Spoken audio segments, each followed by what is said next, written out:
This this conference will now be recorded. All right, I should have waited for that. Apologies. Welcome, everybody. Just to get that in. Will you please join me in the Pledge of Allegiance and salute to North Carolina? Pledge allegiance to the flag of the United States of America and to the republic for which it stands, one nation, under God, indivisible, with liberty and justice for all. I salute the flag of North Carolina, pledge to the old North State, love, loyalty, and faith.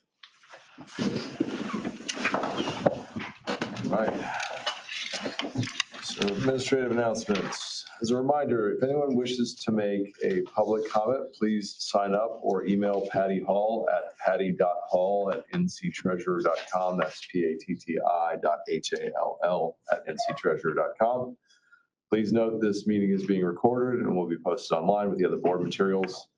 We ask that you mute your phone or computer if not speaking. We'll be taking roll call by name for all votes. Unless there's an objection, a motion and a second will be counted as yes votes. Board members, if you must leave the meeting at any point, please announce your departure. If you return, please announce your return as well. These items must be recorded in the meeting minutes. Likewise, please state your name before speaking. Finally, texts or other recorded communications between board members during the meeting, even on personal phones or public records to the extent that they concern the meeting. Before I ask you to call the roll, just work with us. We are using Zoom here for the first time, second time. No, we're still on go-to meeting. Sorry, we're on go-to meeting. We were trying to evolve. And so we're working through some things, but if we have technical glitches, we'll figure them out and hopefully to an improved experience for everybody. Please call the roll. Treasurer Briner. Here. Charlie Perouse. Here. Lorraine Johnson. Lorraine Johnson. Here, sorry. Lanier McRee. Here. James Richardson. James Richardson. Bob Shea. Raj Singh. Here. Steve Bean. And Robert Hillman.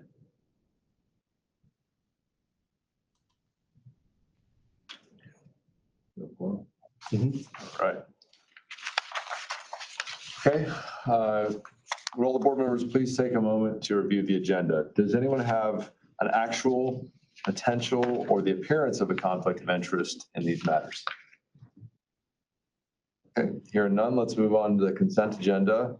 On the consent agenda today are the approval of the minutes from the February 2026 board meeting, ratification of Charlie Perouse's appointment to the audit subcommittee. Are there any requests from the board to remove an item from the consent agenda and into regular discussion? Okay, hearing no requests, the consent agenda items for the board are adopted as presented. I'll move over to Jeff Cancock, who will present the 2026-2027 budget proposal that will require the board's vote and give an update on the DM implementation. Great. Before I get into that, I did want to introduce to the board and other vendor partners.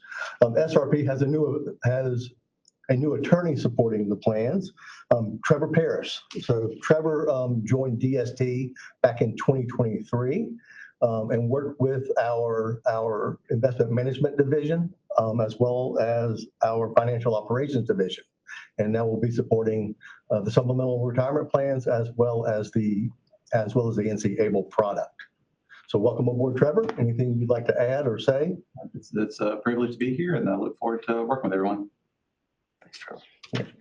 I did also want to update the board as the board approved in the last meeting for the plans to pay the first quarter's record keeping fee on behalf of the plan participants.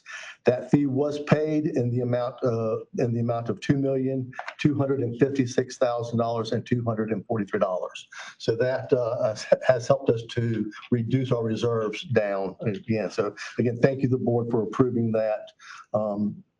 on behalf of the plan participants. I'll give you an update on the goalmaker implementation. All of the necessary changes have been made to the record keeping system. So all that has been set up and reviewed and approved. And so starting June 1st, any new contributions that are made will go into the new goalmaker models. Since the participant rebalancing occurs based on an individual's birth date, for example, if my birth date was March the 15th, then my rebalance dates would be March 15th, June 15th, September 15th, and December 15th. Therefore, to get everyone into the new models will occur over a 90-day period. So starting June 1st and ending at the end of August. So by the end of August, that will be complete. And the NCIA has sent out notices to all of the investment managers on what the expected flows should be. So they should be prepared and ready for these flows as they occur. So that's the update on Goalmaker. Any questions there before I move to the budget? Okay. So moving to the budget for this year. As we know, the plans approved a fee holiday at the February meeting, so there is no administrative fee being charged against the assets. The assets were about $20.8 billion as of early May. In terms of the plan's fee reserves, after paying the first quarter record keeping fee, the fee reserves are about $6.6 million. Those funds are invested in the BNY EB TIF fund that's earning around 4%. So we expect to earn around $213,000 for the fiscal year based on those reserves. The plans continue to earn float on checks that are awaiting presentment. We expect that this year we will earn somewhere around $1.1 million on that, based on the estimates that from the prior 3 quarters. Just as an FYI, we are seeing the rate on that account come down. Back in Q3 of 2025, it was about 3.9%. As of Q1, it was about 3.3%. So we're seeing the rate of interest earned on that account come down, and that's why our float has come down a little bit in terms of what our annual estimate is. And then there will also be a reimbursement to SRP based on the staff time spent on the NC-ABLE program, and we are estimating that to be about $109,000 for the 26-27 fiscal year. So with that, we expect that at the end of,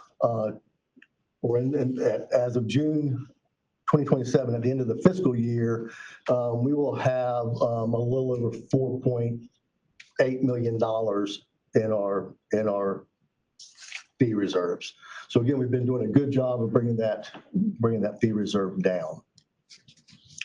Where do you think the minimum level it should be? So I had always thought probably 2 times annual spend would be a comfortable place to be. So we're close to there. Yeah. Great.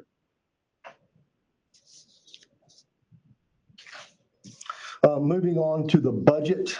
So just looking at the summary of the budget, looking at the staff salaries and benefits, we can see year over year there's almost a $74,000 increase.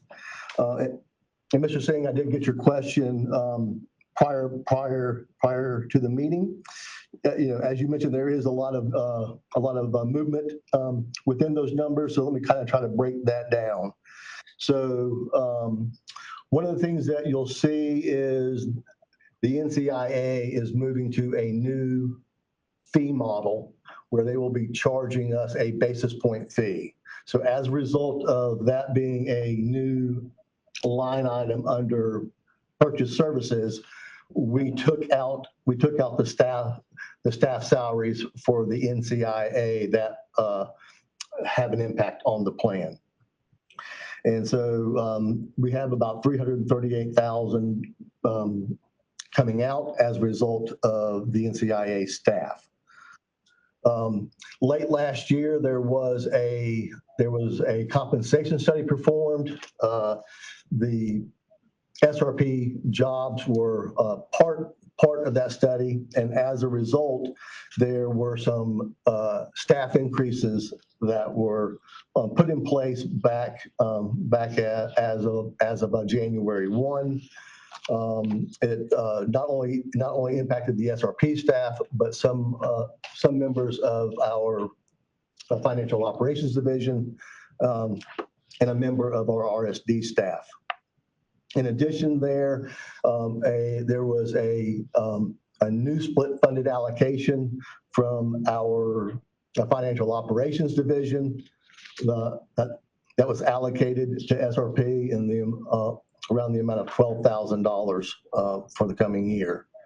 And then lastly, we have two staff ads in that number. We have an ad for a communications manager, as well as an SRP able marketing person. These roles are being added back due to some changes in the overall communications team within a DST.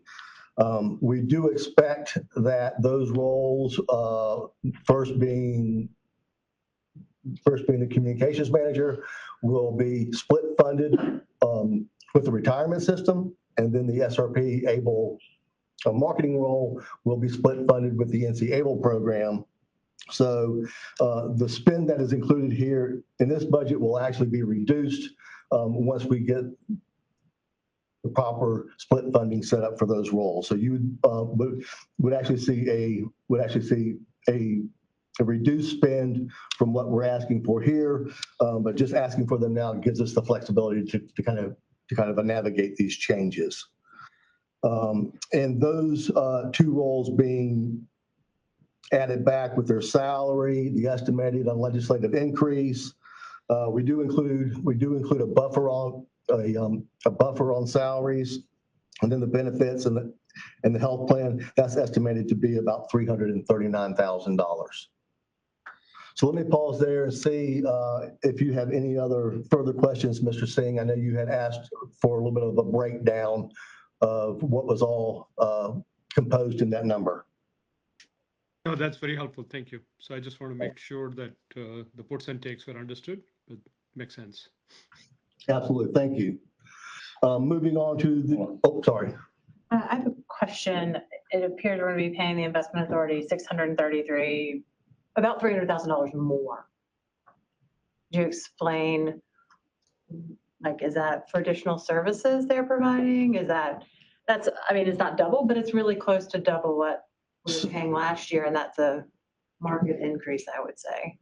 So yeah, so that's the first line item under the purchase services, and so this is again the NCIA is moving to a new fee model where they're charging us basis points, and so but they have proposed to charge us 0.28 of 1 basis point on the amount of assets in the plan.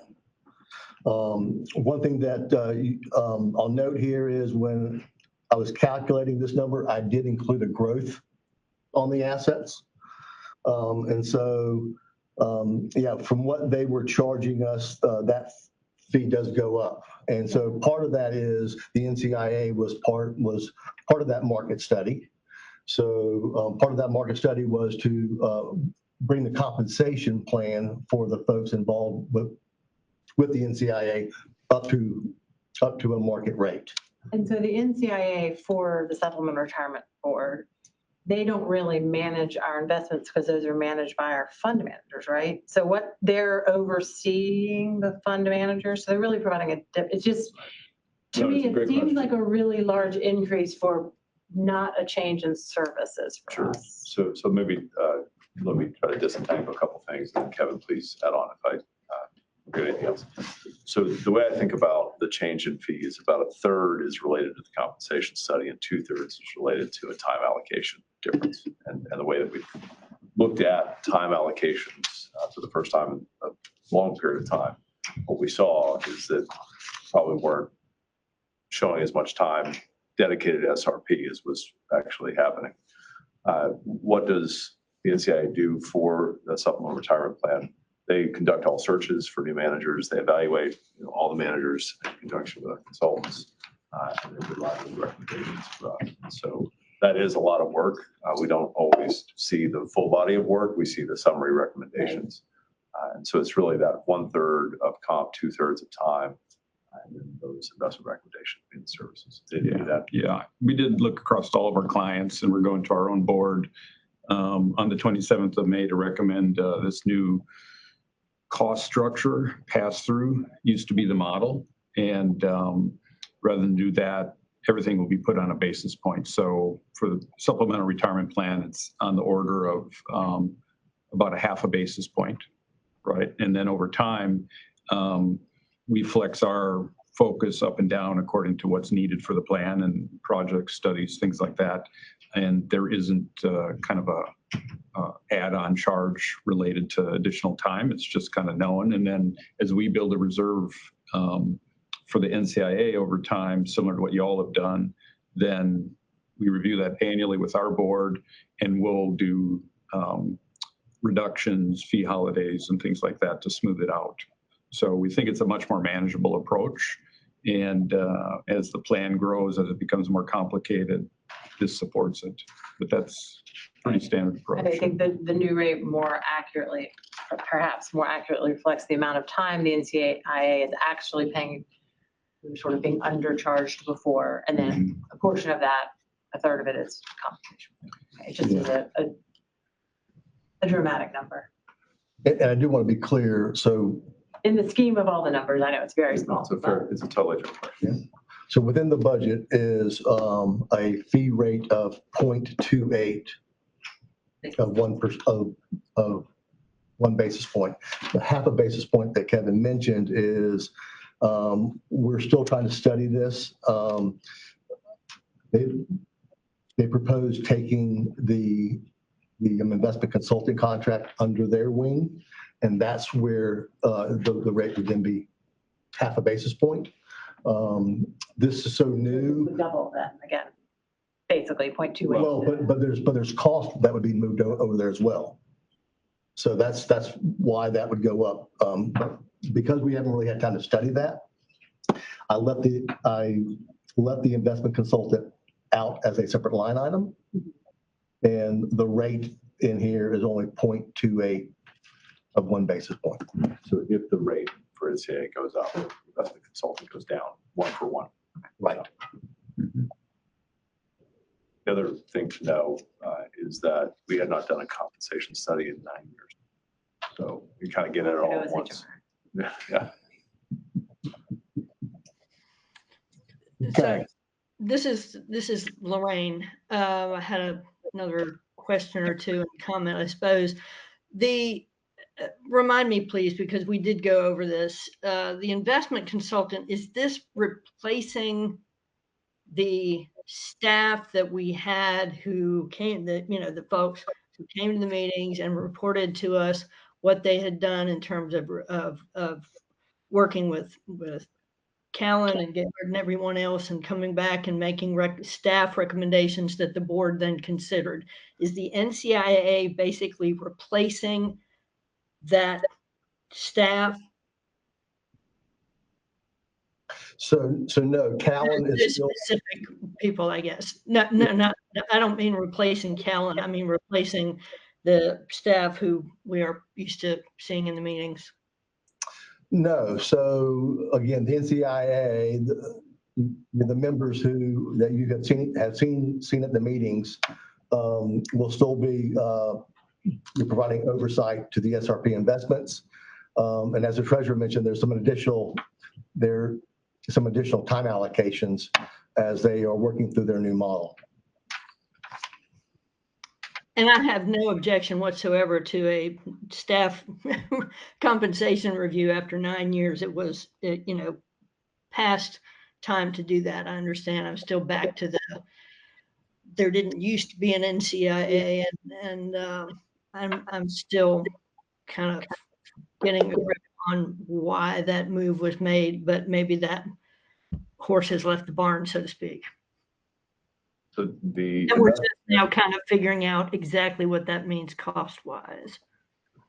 the investment management division, you can think of as a full lift out into the NCIA. So there will be incremental people, incremental services provided by NCIA over time, primarily to the defined benefit system, but also to this one. So there's a lot of flexibility and reasons to do that. That's a longer offline conversation, I suppose, and I'm happy to have it. But you should think of IMD has become NCIA, only better.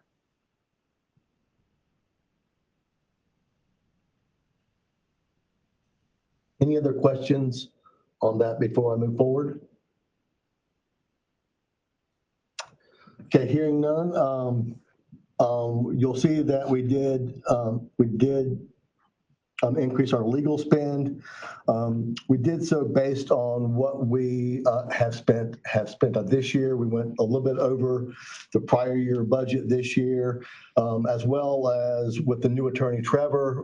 We wanted to be able to have a little bit more in the budget there in case we needed to lean on outside counsel, a little bit more than we had in the past.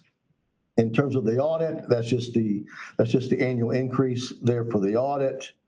And then as you see there, the investment consulting Callan, the glide path project has come to an end. We had in last year's budget money to cover that. So what you see for this year is just the standard contract rate for their services. CEM, we only do every other year, and so we don't have that there. And then on the travel, we did take out the travel amount from the NCIA, and that is netted against a increased allowance for some of the SRP staff to attend the NAGDA conference this year. We did also, in the other expenses, we threw in $10,000 in the budget to cover some training for Trevor to kind of help bring him up to speed on the SRP side, and then a little bit more for the NAGDA conference registration. And then looking at the intergovernmental transfers, we have a increase in our overhead as it relates to general administration, information technology, and the financial operations division. Again, that number is a estimate number, and as we kind of get into the second quarter of the fiscal year, FOD will true up that number, and if we need to, we will bring back a revised budget depending on how much that number changes. So overall, you'll see that the budget spend is up about $594,000. Again, I do want to impress upon you that there is buffer in this budget. We do expect to spend less than the $3.1 million, but it's nice to have that buffer in there in case there's anything that is unforeseen. We can then react without having to come back and do it. And do a meeting to approve a revised budget. Any questions on the overall budget?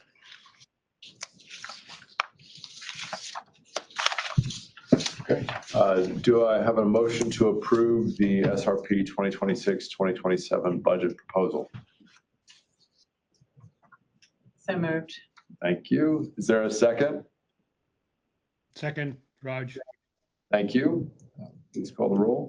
Treasurer Briner, Aye. Charlie Peruse, Charlie Peruse? Charlie, you're on mute.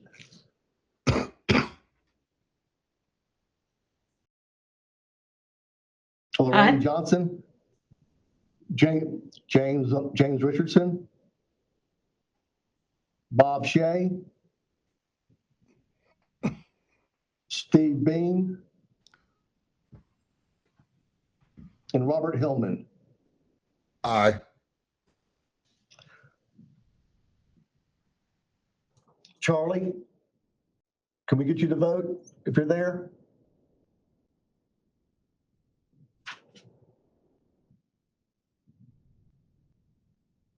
Motion carries. Yeah. All right, motion carries. Thank you.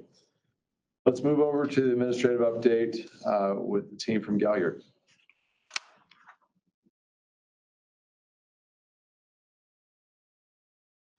Good morning.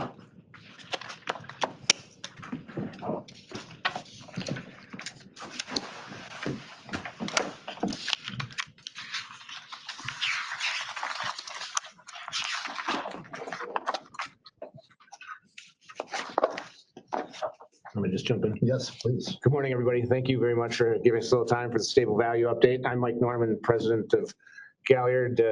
Paul Langenke, your primary client relationship manager. Just a couple quick thoughts is on the front end to give you some firm update, and I'll let Paul do all the heavy lifting. It's a nice perk of the job. So I will do that. Just from a background, as you think about Galliard, as we flip into the next page, $80.1 billion in assets under management, very close to kind of where we are holding in from year end. We still see, we'll show you here in a couple pages, your plan is no different. The overall stable value market has been a bit soft as we've seen a lot more participants work towards risk on assets or some leaving the plans as well. So kind of a confluence of another things, and the conservative end of the spectrum and the plans see that somewhat. Good news as you look at this page, different numbers, big numbers. One of them I'm very proud to announce and say thanks to all of you here at the state. We have 100 clients that have been with us for more than 15 years. You are now one of those as of the tail end of last year. So thank you for the ongoing opportunity to work with you through all of that. Really the only item of note as you flip into the next page, very consistent team. You may remember our kind of story is consistency, and every time you see us, we kind of have the same message, which is kind of how you want your stable value manager. And so we do our best to try to provide that. The big update here is actually me. As we informed staff here earlier this year, I'm working my way down the path towards retirement. Hopefully by sometime next year, first quarter of next year. As part of that, you'll start to see this chart evolve. We're going to promote from within. We, as part of our succession planning, very excited about it. I'm very pleased. We're bringing up 3 candidates from within Galliard that have been with us combined over 60 plus years. So I feel really comfortable with that, augmenting that with some additional resources from our parent company as well to kind of keep the ability to have a direct pipe into the parent Allspring, which is our parent company, which I have currently. So feeling really good about it. It's a slow moving process, which is the way we built it. So you'll see more of that come over time, but eventually we'll transition my name off the list here as we get closer to year end if it works out as well as we hope. We have had beyond me and the rest of it, happy to report we've been augmenting the operations staff, continue to bring on a couple of new people on the side, both on investment compliance and our stable value team as well. So feeling really good about the opportunity set looking forward. I'll keep it short unless there's any questions on that. Perfect. Off to Paul. Great. Well, again, thank you, Treasurer, board members, staff for having us out here today. If we could turn to page 7. Just give you a brief update on how rates are looking through the first quarter of 2026. And again, if you look at these, the colors on the page, light green is the Fed funds rate. Again, you see that large uptick in the Fed funds rate, basically from March of 22 through July of 23. 11 rate hikes, 525 basis points, in which we have seen in 2024 and 25 some Fed rate cuts. So again, we're seeing that coming down over time.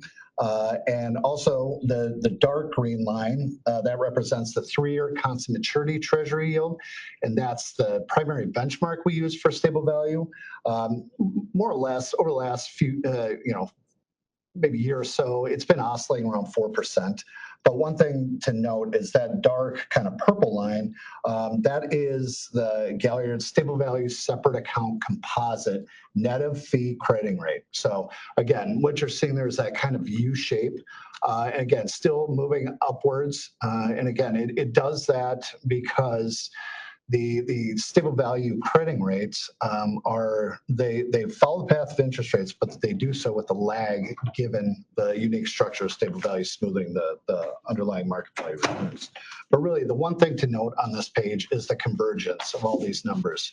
Again, we may think there maybe schedule one more rate cut. I think the market believes by the end of the year. Remains to be seen on that, but really stable value is doing exactly what we intended in the interest rate environment that we're in that the yield curve is now in a more normalized shape. And I think the good news from this chart to take away is the stable value line. It's exactly what you hope for, right? The one thing, as we've laughed about over the years, is stable value is not exactly the most sexy option in the plan, but it is very consistent. And so it's great to see the path, and it's working. The accounting's working as we anticipate. Yeah, and that composite number is 3.25% as of March 31st. State of North Carolina is at 3.34%. So actually even a tighter little band there that we see. If we turn to the next page, kind of a snapshot as of 3/31, 2026 in terms of metrics. As Mike mentioned, the inception date, 15 and a half years as of today. Really want to, again, thank you for your continued partnership with Galliard. Assets under management here are about $2.2 billion, which from the last quarter, down about $6.6 million. But this also incorporated the city of Wilmington coming into the plan at the end of February, on February 26, about $78.9 million, and then seeing subsequent outflows of $77.2 million in early March. So really, the outflows about $25.8 million, but those were offset by $17.5 million in interest income. Looking at the lower left-hand part of the page, we see the quarter-over-quarter statistics. Again, average quality book value. This is the rating for the financial strength rating of your book value wrappers. Again, remains strong at A+. The average quality of market value. This is the average quality of the underlying bonds that make up the fixed income part of your portfolio. Again, AA, very strong. Number of contract issuers, we did see a change over the quarter from 5 to 6. And really what happened here is that we added Mass Mutual to help further diversify the wrap exposure given the size of your plan. They were added at 14 basis points, again in February 2nd of this year. Blended yield, as I mentioned on the previous page, again, is moving up as, again, the stable value fund is following the path of interest rates, up about 6 basis points over the quarter. And if we look even back a year ago from 3/31/25, it's up about 21 basis points. Yield to maturity did go up over the quarter about 28 basis points, but over the year, it's come down about 15 basis points, but very strong underlying yields for your fixed income portfolios. Effective duration, again, pretty much 3.2, 3.3 years, pretty stable there. And then the market to book ratio, well, we did see it come down over the quarter about 58 basis points. Over the last year, it's gone up about 1.16%. So again, as we see yields come down, we see the bond prices go up, and that helps that market to book get back to 100%. Upper right-hand part of the page, we see historical fund assets. And one thing we have noticed across our book of business, we saw outflows, pretty much about 12% in 2024 and 2025. That being the case for state of North Carolina, they've pretty much flattened out over the last couple of years from 24, 25 and into 26. And then the underlying portfolio distribution there. The liquidity cash buffer, again, is used for daily transactions in and out of the fund so that we don't have to sell the underlying investments in fixed income. Within the short portfolio, right around 34%, with the remainder in the intermediate portfolios at about 64%. Turning to the next page, wonderful performance. And again, this is the actual participant net of all fees, book value returns. And that the stable value fund is in green there. And really what I like to mention to clients is that the stable value fund is doing exactly what's expected, even though that we see some somewhat underperformance against the benchmark for the 1, 3, and 5 year periods. Again, that's totally expected as I mentioned about the Fed funds rate jumping up as much as it did. And the 3-year constant maturity treasury, again, reacts immediately to changes in interest rates, whereas stable value, the crediting rates, which make up the book value return stream, they follow the path of interest rates, but with a lag due to that book value smoothing.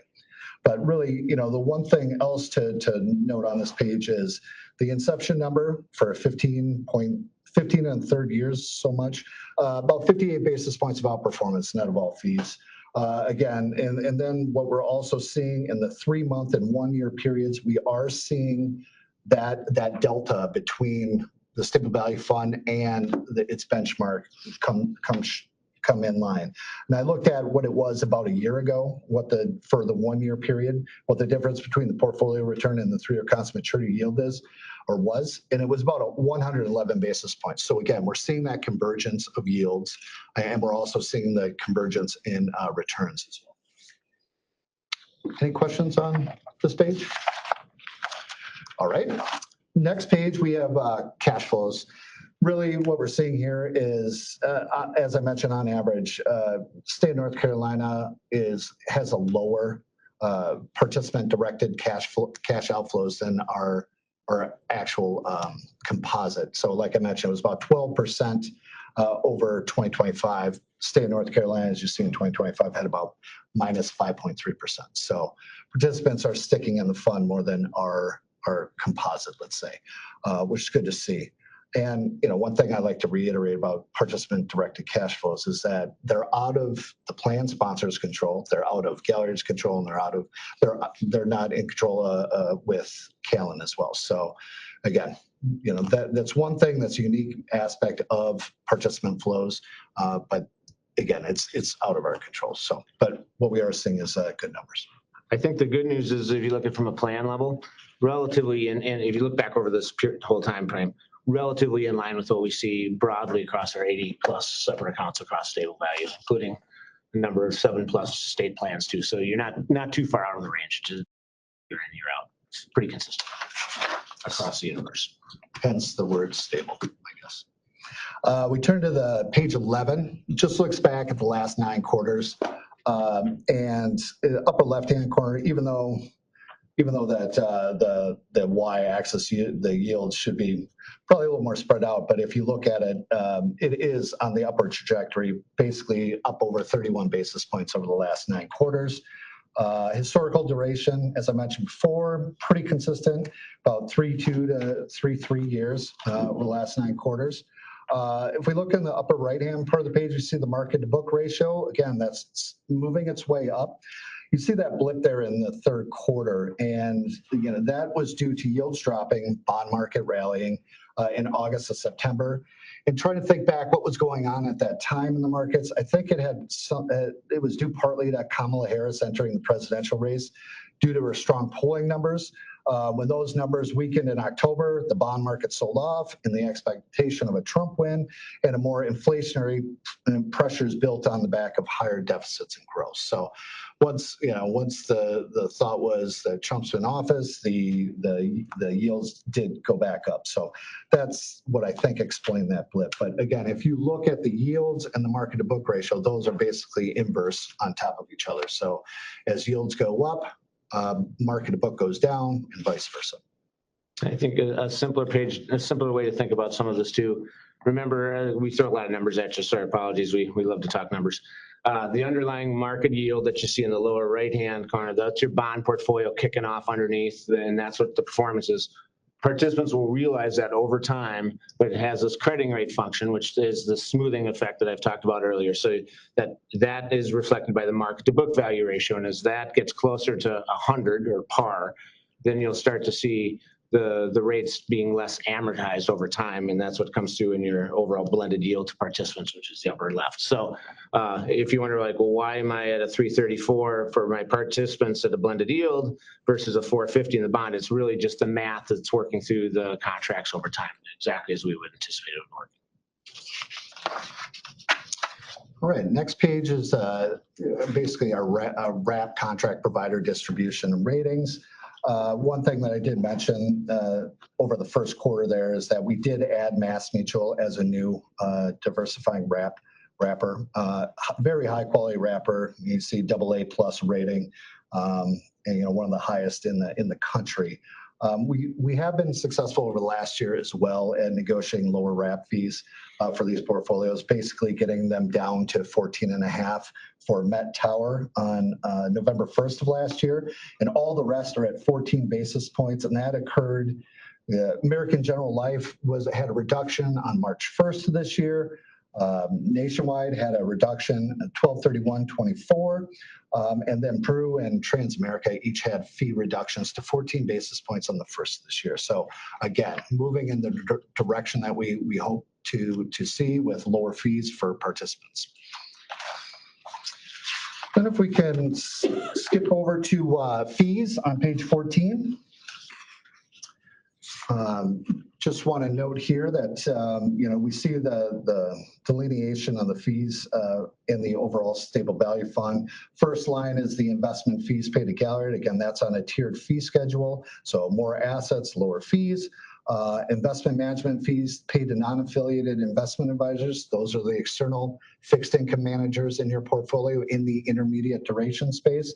Remain pretty consistent at 4.8 basis points. The investment contract fees, that's what I was just mentioning on the previous page, we have seen come down from 14.4 basis points down to 13.8. Acquired fund fees have on the margins have increased just a touch. And then we see the other expenses at 0.7 of a basis point, and those include BNY, separate account custodial fees, admin fees, and or operating fees. But really, the thing to note on this page is that we are seeing overall fees come down roughly 0.8 of a basis point, or roughly about 1.94% over the quarter. So really good news there. Any questions on fees? Okay. And I'll just briefly mention about the underlying fixed income portfolios. If we turn to page 17, we look at the allocation summary. And again, stable value, we don't really see many changes in these pie charts year over year. Really, if I even looked on the left-hand column, the manager allocations, there was probably a 10 to 20 basis point move year over year in these numbers. So really not that much. And same to more or less be said about the underlying fixed income allocations. Basically, any changes that we've had over the year in terms of the allocations have been under 1%. One thing to note on the underlying duration distribution over the last year, we have moved a little bit out of the 5+ year bucket into the 0 to 1 year bucket, really, taking advantage of our thoughts about where value is in the market, in the fixed income market. Mainly, we're finding that on the short end of the yield curve. Next page, we have now this is the underlying market value performance of the fixed income managers that make up your stable value fund. And that is essentially wrapped by the wrap providers. Again, one thing to really note here is strong relative outperformance, anywhere from 20 to 68 basis points over the year period. Galliard's goal for our underlying fixed income management is 40 to 60 basis points of outperformance. And I think we've really done well with this portfolio for the short duration portfolio and the intermediate duration portfolio at 68 and 61 basis points respectively. If you look at the external managers that are within this portfolio, we have Dodge & Cox, Income Research and Management, Payden & Rygel, Prudential, and TCW. Their value add was, a little bit lower than what Galliard had, but really, good numbers all around from 20 to 52 basis points with Dodge and Coxley in the fray there. And the general kind of attribution for the last year for these fixed income portfolios is really, they found a lot of value in being overweight to spread assets. And those are the main drivers of outperformance. And we are seeing, a little bit, we're seeing, you look at the more recent period, we are seeing some inflation come into the fixed income yields. So yields go up, bond prices go down. That's why you're seeing some negative returns for the 1 month period. But again, the main message here is to be looking at kind of the more longer term numbers, and all the underlying managers have provided pretty much positive relative outperformance over all time periods shown, except for that 5 basis points of TCW in the 3-year period, but really, really close to the benchmark. And all these managers doing what we expected them. Any questions on underlying fixed income performance? I think the only other thing to add about your external managers, I sent a note to staff yesterday. We were notified by Income Research and Management and Payden of kind of promotions and succession plannings, and really just providing that for information. We have no concerns with what Income Research and Management and Payden let us know about. So just more of the same.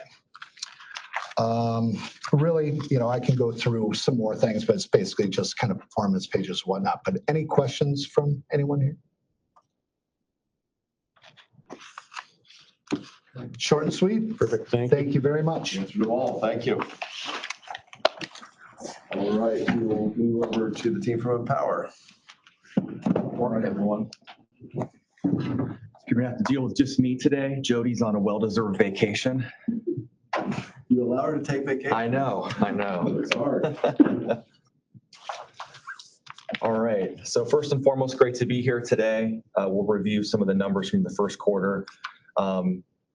I won't go into detail because Jeff already hit this, but it's been a busy time since we've last met with just all of the work on the upcoming goalmaker changes, and then the quarterly fee holiday, and then also the City of Wilmington conversion. So it's been a very busy 3 months since we've last seen each other. For today, we'll start on slide 4. Just overall looking at like the 13-month historical snapshot of everything. As you noticed at the end of the first quarter, we really had the big asset pullback from the first 2 months of the year to the end of March. But then I just sent the April numbers over to Jeff just yesterday, and the plan recovered and then some with what the market did in April. So that was really good to see. And we also saw very steady numbers in terms of the participant base staying the course. We didn't see a lot of big selling going on or moving out of things like goalmaker or going into the stable value options. So participants were staying the course. Overall, moving on to slide 5, some of the graphs that kind of bring home this information even more. Contributions versus distributions. The big spike there in terms of contributions that came in at the end of February, that represents the Wilmington edition of all of the Wilmington assets hitting the plan for the first time. So if you strip Wilmington out, there's no change. Yeah, everything's pretty, exactly, very spot on, very steady behavior. Yep, great question. Average participant balances, you'll see how the average participant balance dropped there at the end of March. And then the active participation rate, while it is slightly down, just to give everyone a little bit more color there, we get updated numbers from the state about on an annual basis with the total number of eligibles. So the denominator grew in terms of the total number of eligibles. That's why the total participation rate is slightly down. And then, in spite of a lot of the economic headwinds with inflation and this costs of everything, I continue to sit back in amazement quarter after quarter that the active average employee deferral just continues to trend upwards. On slide 6, we continue to reach new heights in terms of the total unique participants with a balance in the plan. The enrollment activity continues to be very steady in the plans. And then Goalmaker continues to be steady as well. One note that I will add on Goalmaker is we sent out the participant letter about a month ago now for the upcoming changes in June. It has been very quiet. Our call center, I checked in with the call center leadership again on my way down here a couple days ago, and all very quiet in terms of people calling in or trying to opt out. Also in connecting with Jody's team of the 18 dedicated reps in the field, maybe a couple dozen opportunities where people wanted to have one-on-one conversations. Of those specifically, maybe a handful where people initially went into the one-on-one saying that they were thinking about opting out, but in all the situations that in those meetings, they ended up staying the course after those conversations. So we'll continue to monitor once the changes go into effect on June 1. Over the next 3 months, as part of our reporting, we'll continue to report out on the Goalmaker utilization rate and see if there's any meaningful change there once it's implemented. Will you be able to capture those who do opt out or the number of people that opt out? I think there's a way, Jeff. I have not dug in on that specifically. I think there's a way for us to get that at the back end data. I know at the reporting level data, though, it'll be the net number in terms of like total people that either joined or dropped out during that month. But I probably can find a way to get the opt out number. So I'll look into that. Let's see, moving on slide 8. Sorry, maybe the number of new loans ticking up. Anything to read into that? Yeah, so that is something definitely, I had this, I'll cover that now. So definitely number of new loans, it is ticking up. I definitely think it's something to monitor in terms of like a potential headwind or people maybe that are facing more economic headwinds. The one thing I would say is that while it's ticked up versus the last few months, it's kind of right in line with where things were about 13 months ago at this time. So I don't want to read too much into it, but maybe like a couple more months and let's see if it's still staying at high. I would say in one of the other plans that I have, we have seen a 2 percentage point spike over the last quarter in loans for that plan. So it could be something that's going to become more prevalent. We'll just have to wait and see. Thanks. Yeah. On slide 8, this looks at total assets combined across the plans, both for the 401k and the 457. What I would say about this slide is that, you know, in terms of percentage of assets, the overall percentage of assets in like 2 categories caught my attention. First and foremost, when you're comparing prior periods, this kind of builds on Paul's comments too. The overall assets in stable value continues to tread down a little bit quarter over quarter. I think that's natural when you've got such a high utilization rate in Goalmaker and what the Goalmaker allocation is to stable value, and you have more and more folks over time and more assets over time, you continue to see that trend line. Believe it or not, when I first started working on the plans in 2013, about 25% of all assets in the plan were in stable value back in those days. So tremendous work over the years in terms of asset allocation. And then the other one, the overall uptick quarter over quarter too, again, this is primarily driven by Goalmaker, is just the overall percentage of assets within international and global. So those are just 2 trend lines. And then, of course, I would expect that after we have the new Goalmaker models put into place in June and all of those balance activities happen over the next 90 days, we're going to see some of these assets categories reflect then what those new Goalmaker models are as well. On slide 11, it takes a look at the North Carolina 401k plan. And this takes a look at a couple of things here. First and foremost, in terms of from 3/31 of 25 to 3/31 of 26, when you take a look at earnings, the money in, the money out, just shy of a 16% percentage gain in the plans. In terms of the average account balance, tremendous uptick too there, 10% difference between first quarter of 25 and first quarter of 26. And that's a 10% difference even with what the month of March brought. And then still tremendous opportunity. While in the 401k plan, 36% of all participants in the plan are actively making deferrals. There's still almost 40% that have a balance in the plan, are not in terminated status, and are, for whatever reason, chosen to temporarily stop contributions. So that we always view that as an opportunity to engage those folks and try to get them reactivated. Very similar on the 457 plan on slide 12, but even more meaningful growth there in terms of over the last year, the money in, money out, and then the earnings, a 25% gain. And then average account balance in that plan also up over 10%. And then in the 457 plan,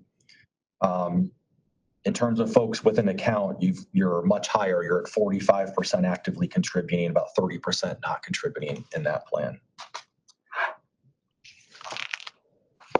Let's move ahead to slide 30.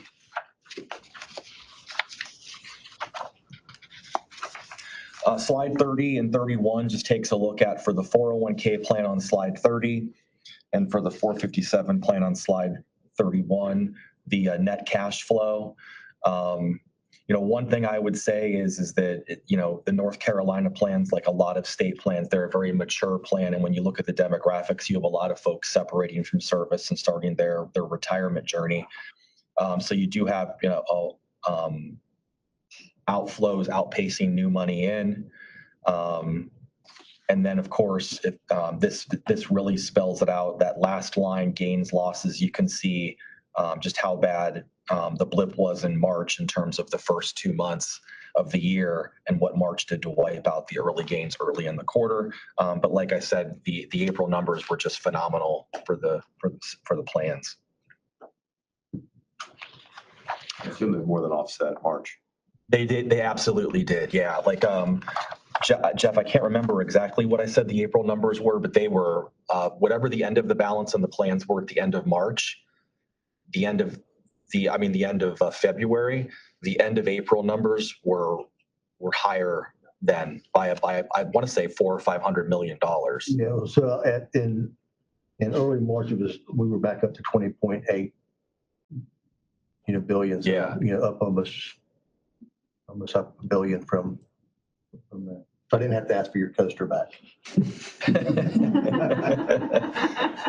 would have given it back to me. Is there an exchange point when the one retirements of the larger retirement numbers, we could see a lot of outflows then as well. But in terms of outflow activity on slide 32 for the quarter, very steady, both for the quarter and for the past 12 rolling months. Very steady in terms of the percentage of assets that are eligible to roll out or take cash distributions. In terms of the assets that have remained in the plan. But, quarter over quarter, as we report on these numbers, there's still a tremendous amount of rollover outs. And then we provide the top 10 there for your benefit to see where those assets are going and the participants. So like Sam mentioned, you've got some big heavy hitters there that when they retire, they've got significant balances and are rolling money out. On slide 33, our call center statistics for first quarter were very strong, and we exceeded all of our contractual metrics that we track in terms of the average speed to answer and the percentage answered within 20 seconds. Very happy with the results there.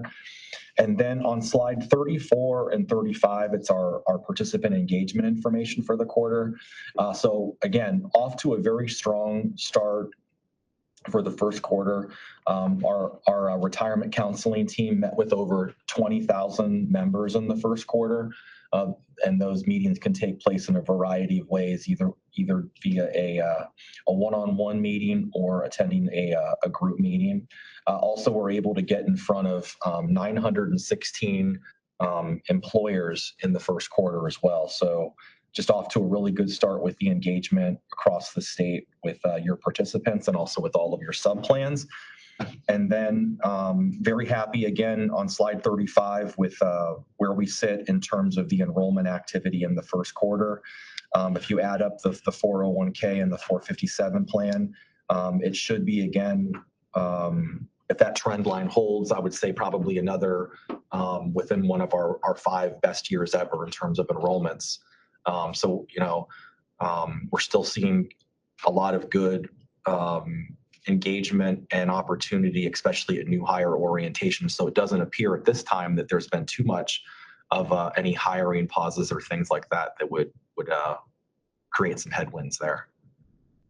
So those are the updates I thought I'd talk. Yeah, go ahead. I just noticed the service call centers, like the significant decline in the last 2 years. So 50,000 calls Q1 of 24 and 25,000 calls. And what do you, how do you account? Like, better online tools or? Well, first quarter of 2024 was the transition from the Prudential record keeping platform to the Empower record keeping platform. So that definitely caused the spike there as people were just getting used to the new accounts and the transition and all of that. But I would say that the Empower online experience versus the Prudential online experience definitely drives a lot more folks to the capabilities on either the website or the app, whatever they choose to do, where you can literally do almost any transaction. Where through the app experience and the web experience, there were a lot of the exchanges and contributions there, but it wasn't nearly as up to standards, I would say, in terms of just the expansive list of transactions that people can do online. So I think that's the bigger driver as you've looked at. But as I would compare first quarter 25 and first quarter 26. But we should assume that people are still engaging as much with. Oh yeah, like we have. We worry about, right? Yeah. So in terms of engagements with our RPC, our retirement counseling team in the field, those continue to be right on par as well. And then when we track our web metrics, those are extremely high. Yep. And we can bring some of that flavor to the next meeting if you would like. Maybe you could add to this page. Yeah. Yep.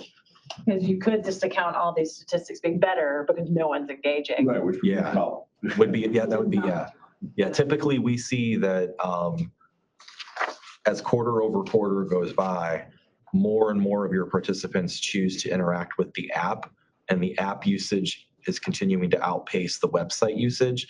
But most people, when they log in, right, it's very easy to just log in and check your balance. But we also see a lot of folks checking other things too, a lot of the financial wellness tools that we make available. And the engagement time is also something that we track. So we can definitely bring more of that color to the next meeting. I just opine as a 65 plus, as we go further along, digital natives are going to be more comfortable with the web, and that will probably go down. 100%. Yeah. A lot of the younger folks, they're only going to call in if they absolutely need to. They're going to want to try to self-service as much as they possibly can. I put myself in the younger folks category, but I loathe to call anyone. Well, same with me. I am 49, but I do not want to call anyone. except you, Jeff.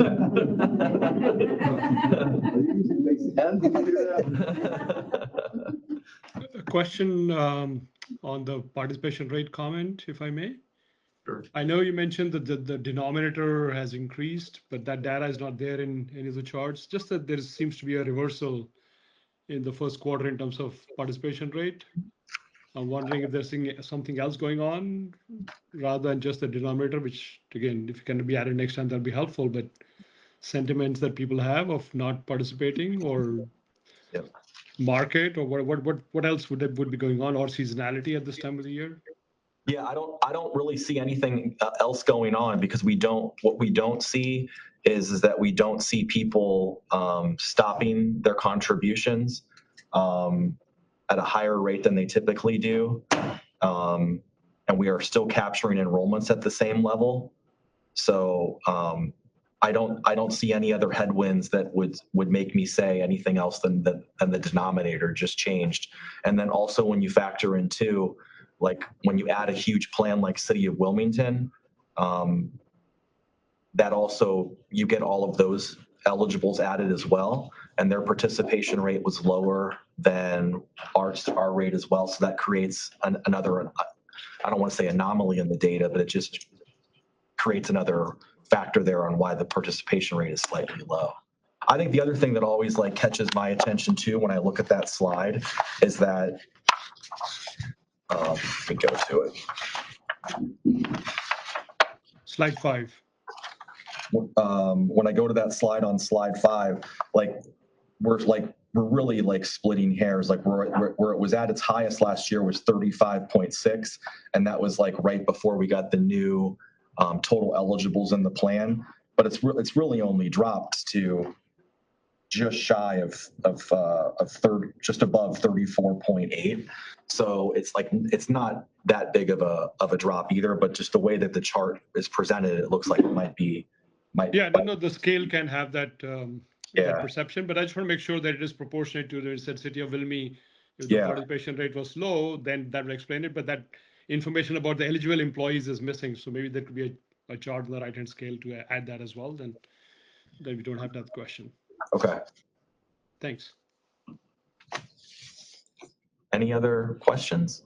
All right. Well, it's always great to be down here in Raleigh and see everybody. So thank you so much for your time. Thank you. Okay, we'll move over to the investment update with Team Callan.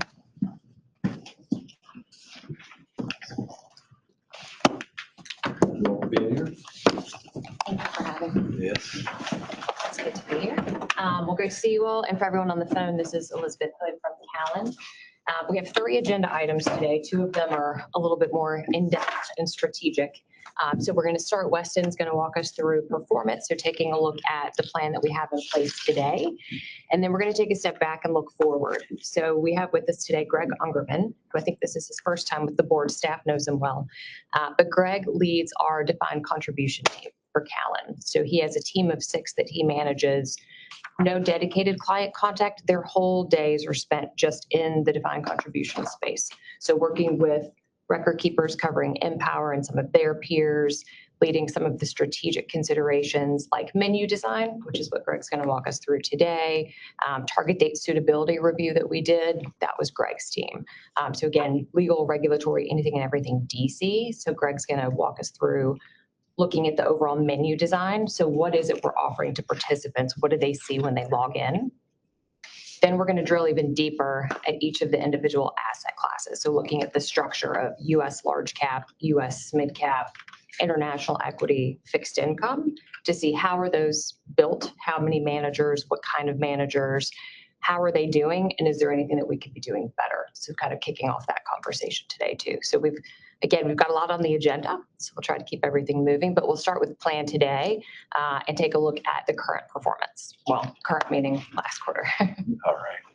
Yes, there's been kind of a stark turnaround since this print, but we'll go through and just talk briefly on the slide titled Capital Markets Overview. And we'll go through what happened in the market environment, and hopefully that will help contextualize the manager performance that you see later on.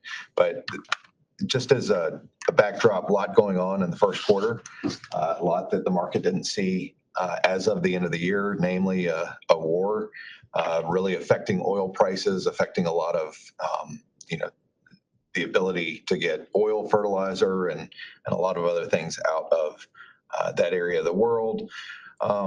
In light of that, equity markets dropped in the first quarter. And we did see a little bit of we've talked about the concentration of the indices and the concentration of returns here over the past couple of years. We are starting to see really a broadening of the market. That said, what led the way in the first quarter, it was energy, it was materials, it was utilities. Those were the 3 winners. And you see energy there at the bottom, up 38% within the S&P 500 index. So Just about everything else was negative. In particular, where a lot of the market capitalization is concentrated in large cap, those communications and those information technology names really pulled back. So you are starting to see other areas of the market lead the way, which we think is a good thing, in particular for active managers. They need that dispersion. The thing that maybe it doesn't stand out as much here over the first quarter, but certainly a trend over the last year is particularly within small cap. That we talked a little or maybe a lot about this last quarter, just about how quality and small cap has been very much of a headwind. You look over longer term timeframes, quality is definitely a factor that works within small cap. That has not been the case over the last quarter, and that helps explain some of the returns here over 2025 for small cap. Moving on to international on the next page, just some high level themes. Non-US continues to outpace US returns. In 2025, a lot of that was driven by the weakening of the US dollar. Here in the first quarter, that the dollar actually strengthened versus a basket of other currencies. So you're not seeing that as the driver of returns. It is the individual local currency returns actually outperforming US returns. And then looking to fixed income on the next page, we did start to see a little bit of volatility in the yield curve, especially on the out and the longer maturities.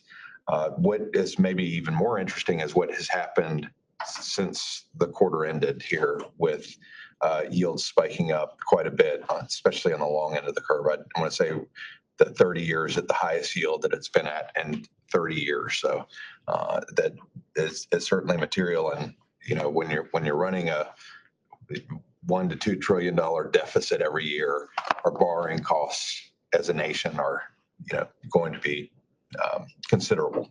So moving on to performance, and I'll go through this on page 5. Well, actually, maybe we'll just talk a little bit about the values on the next page. Yes. We'll just ended the quarter. As we joked earlier, we thought we would see a print of 20 billion, but markets were not as favorable there in March, and so we're back to 19.629 billion. And we'll talk a little bit about the diversification here offered by Goalmaker in a minute. But you look across the allocations, and if we were to make some high-level statements, that stable value is a little bit higher than what we typically see, and that is because this is a component of Goalmaker. And our defined contribution index, stable value is around 5%. For most plans, for you all, it's at about 11%. And that is because it is an allocation for retirees within Goalmaker. And it also remains a popular option for standalone do-it-yourself participants.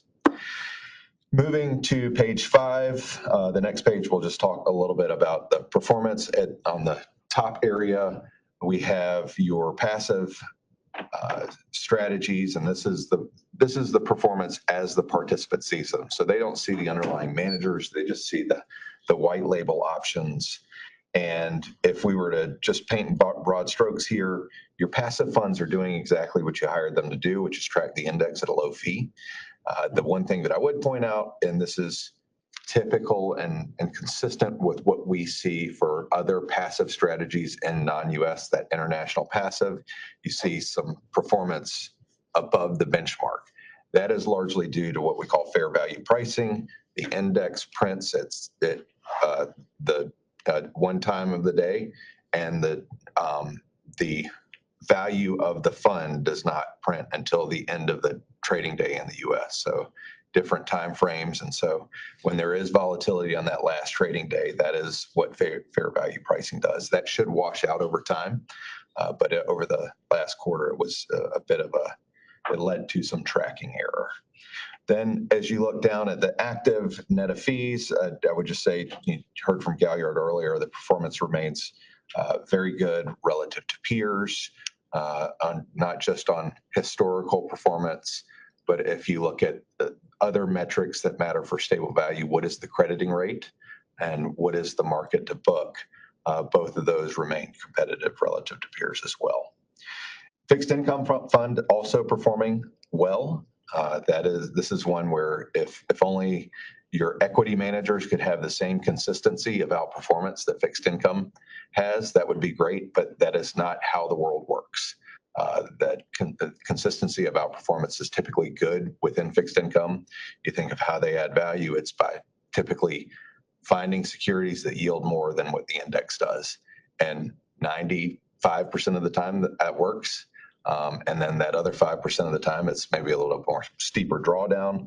But I would just say consistent, or the performance has been consistent and in line with expectations, rank favorably relative to core plus managers.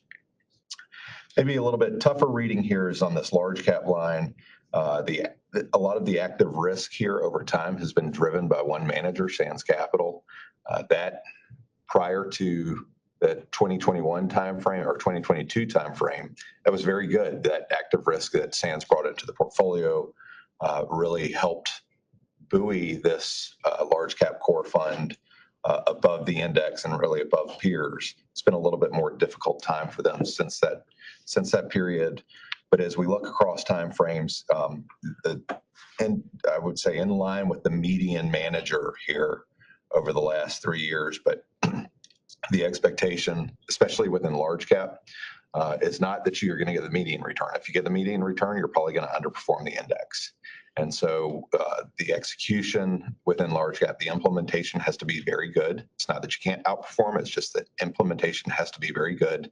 And also we would say the time horizon for expectations needs to be extended relative to what it is typically for, like, say, international or for small cap.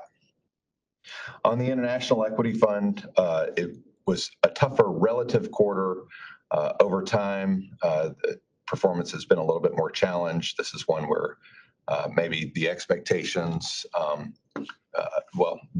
the one manager in particular, Bailey Gifford, it's been a difficult period for growth outside the U.S. And this is one where they have tightened some of their risk controls, and also they have taken some measures to be a little bit, offer a little less active risk than they have historically.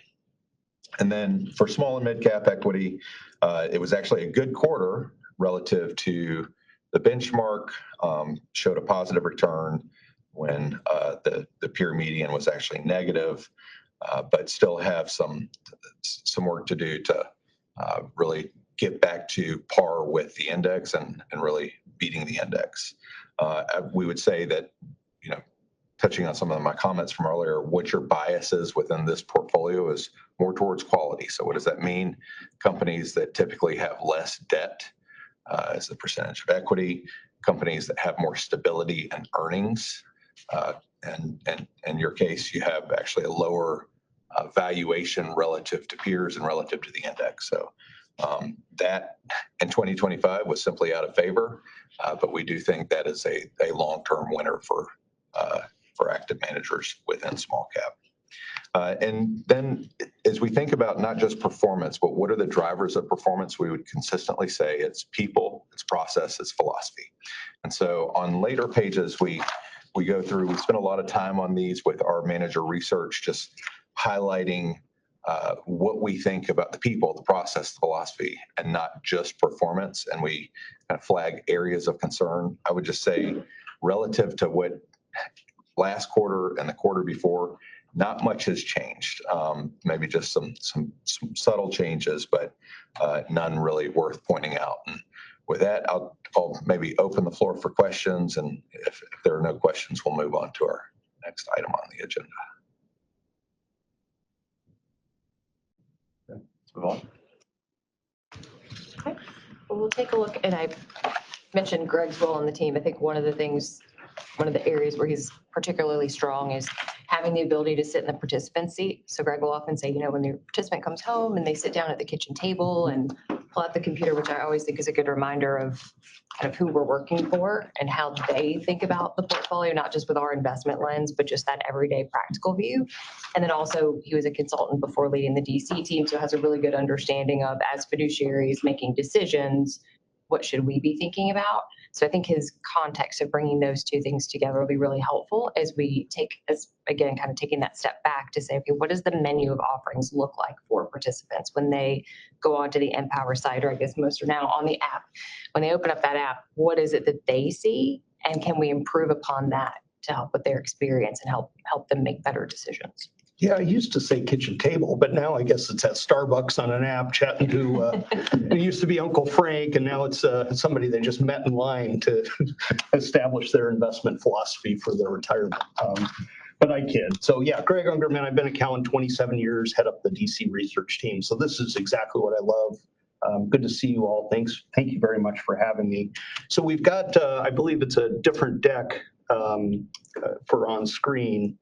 And if you turn to the third page, we've always included an executive summary that really just put it out there in terms of what we're hoping to address and kind of get your buy-in to. We've done a detailed analysis of the plan, the fund offerings of your plan. This is something you do every 3 to 5 years.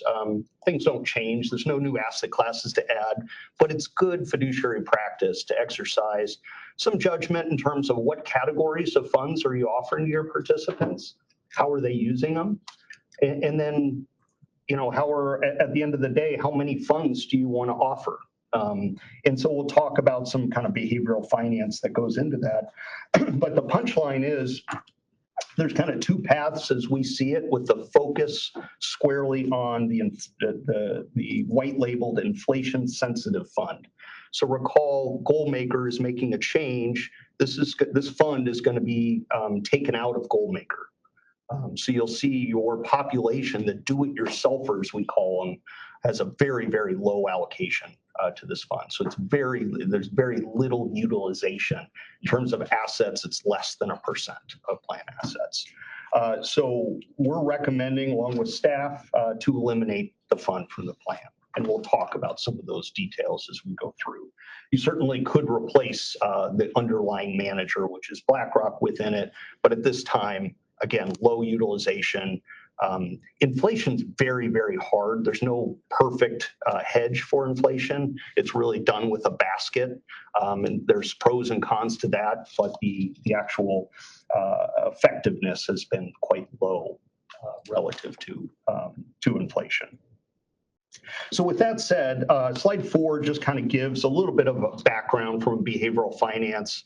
And I think one of the big picture takeaways is your plan is very efficient on behalf of participants.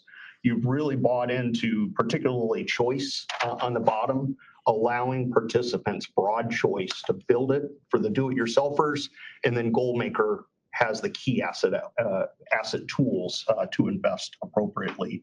And really it's informed by low fees as well as diversification and giving very broad things like momentum and inertia.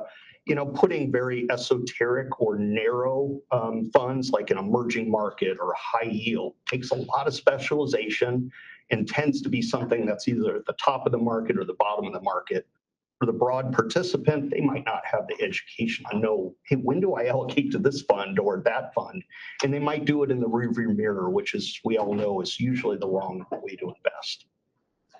So that really kind of helps form our kind of best practice, which is shown on page 5, and really break it up into what we call tiers.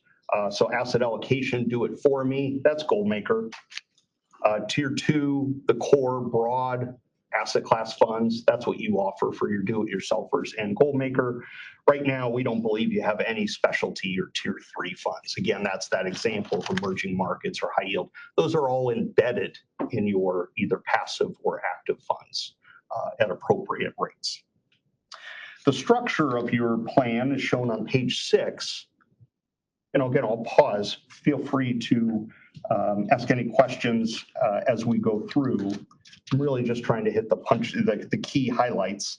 I think I know the answer to this, but just quickly. What's the industry data on the performance of the, you called the do-it-yourselfers against the plan recommendations? Is there a wide variance between performance in those two types of individuals? Very, very much so. And again, it's hard to track individual performances. We tend to look at the very high level, and it's hard to know why somebody might be 100% in an index fund, like a S&P 500 index fund, or 100% in stable value. But those do carry a lot more volatility. And one of the punchlines to your very question is 54% of your assets are in Goldmaker, which is way above the industry norm. Target date funds have really kind of been the industry norm. The average plan across America has roughly 30% in a diversified asset allocation fund, whether it's Goldmaker or a target date fund. So that number's been increasing. You're much higher than that. And we'll look at some statistics in terms of the number of participants as opposed to the assets. The assets sometimes get skewed by the older population that just has larger balances. So kind of look at it both ways. And we'll show some slides on that as well.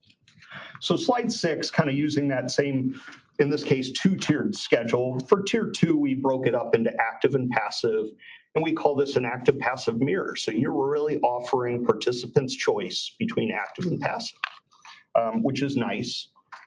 It tends to be a very bifurcated discussion on active passive. Some people, won't like the plan if they don't have passive, and then other people want on a net basis over a long period of time to do better in active. And there's certain asset classes that show some historic net asset value, added value. I just point out in the inflation sensitive passive area, that's where that inflation responsive fund sits right next to a short duration tips fund. So right now there's 2 in that category, again, kind of underscoring the recommendation to eliminate that fund. In terms of a couple other areas I'd just like to hit on, unless there's any questions there. Slide 8 just we'll look at a little bit of prevalence in terms of what others are offering, how are you set up or how are you different.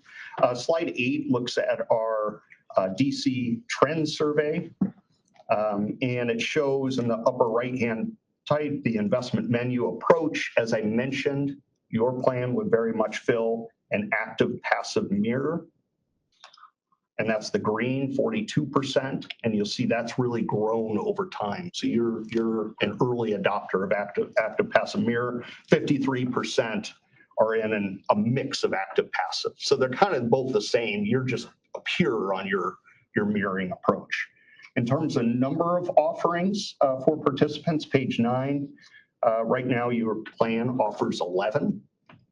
And that's just slightly below the industry average.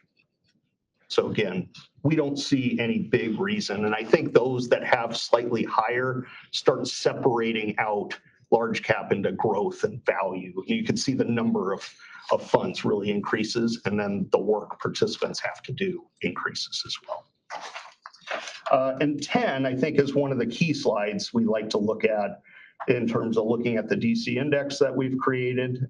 This, by the way, follows over 100 different plans since 2006. And it's just a good measure of, hey, how do other plans set up the categories they offer? And you'll see in blue, this is where your plans offer a fund along with the DC index. And you'll see the top 3, of course, everybody offers them 3 key asset classes of large cap, international, and fixed. The green is where it's a category you don't currently offer, like target. One could argue that would be Goldmaker essentially at 89%, stable value 70%, and then the lowest rated one is 36% prevalence for a real asset. Again, if we eliminate the inflation sensitive fund, you'll still have the TIPS fund for those participants that want that type of exposure. As you go down the page, it quickly whittles down, much lower prevalence. And so we didn't think any of these categories were worthwhile putting forward as something to add to the plan. In most cases, they're already covered in both your index funds and your active funds. I just have a couple more slides just in terms of looking. It's always good to look back. Hey, how do your participants use the plan? And I think these are great stories and interesting stories to tell. You might not always look at the plan this way, but slide 12 just shows this is for your participant investment menu usage. And in blue, we show the goal maker. And then the green is the do-it-yourselfer. And as you might imagine, those before goal maker that have been in the plan a long time tend to be like me, over 50, or they tend to be do-it-yourself type mentality. And my kids outsource everything. I don't work that way, but they also have larger balances. So you tend to have more do-it-yourselfers in close to or in retirement, and that certainly plays out and very typical. Again, very, very nice numbers for your younger participants. 13 just kind of takes the same look, but looks at the individual funds in the plan. Blue, again, is goal maker allocations. Green is the do-it-yourselfers. And as you go down the fifth row is the inflation responsive fund. You'll see goal makers 74%. Use that. Again, that's going to go to zero over the next 90 days or so. And then just 5% left in the do-it-yourselfer. So again, very, very low utilization. The other way to look at it is on the next page. So that's not by participant count or percentage of count. 14 is assets. And again, even though there were roughly 15,000 participants allocating to the inflation responsive fund, that's 4.8% of plan participants. The assets are almost negligible. You'll see that in the green 0, the 7th line down. So again, hopefully that supports some of the recommendation and rationale and just trying to bring forth some hopefully usable data for you to discern. At the end of the day, I think we would kind of conclude with the summary findings on 18 and then what the new plan lineup, if you do eliminate, it would be on 19. I'll stop there, see if there's any questions or how you want to proceed on this specific topic, or if there's any other asset classes you'd like to touch on. Maybe at the risk of relitigating the past, are we eliminating the wrong fund? If you look at TIPS performance historically, if you look at balances, if you look at the choices people make, it would lead you to a different conclusion. Maybe the inflation responsive fund is one we should keep. We should eliminate. What do you think? Yeah, it's one of the hotly debated topics. I don't know if there's a perfect answer because of the somehow mismatch between inflation prints. And I mean, it'd be great if we invested in just gold and energy or the price of oil, but it doesn't always come in that flavor. So that's the biggest challenge is the implementation, and BlackRock, your underlying manager, had some challenges as it relates to that. But that is an active debate. I wish I had a crystal ball to tell you the perfect answer in terms of how to look forward on this. The industry, like BlackRock's basically changing the way they construct that fund for lessons learned. It's a very, very narrow universe because we haven't had inflation for decades, really. Right. It just popped up in 2022. You're spot on with that duration sensitivity of TIPS. That's why you offer a 0 to 10 and not a broad TIPS index, which helps mitigate some of that interest rate risk because TIPS are not immune to rising rates. But that is a good question. I'm curious in terms of others' expectations. I can weigh in on that as well from my perspective. I think it's very much the attractiveness or lack of attractiveness, I think, is a function of your view on interest rates, right? So when interest rates are rising like they were in 2022, then if we're offering a TIPS product that covers the entire TIPS market, extremely interest rate sensitive, real interest rates. And so the performance during those concentrated periods of time can be quite disappointing for the participants. Now then it re-rates at a much higher yield, and to the extent rates stay high, then and there's inflation, this type of product works quite well. Sure. Right. The other advantage is it's in a tax tax exempt plan. And so TIPS work particularly well there because you don't have the phantom income to pay taxes on. So it is a benefit from the standpoint of the participants on, I think, both those dimensions. But if it's an environment where you expect rates to go up a lot, in that time period, it's pretty painful. You know?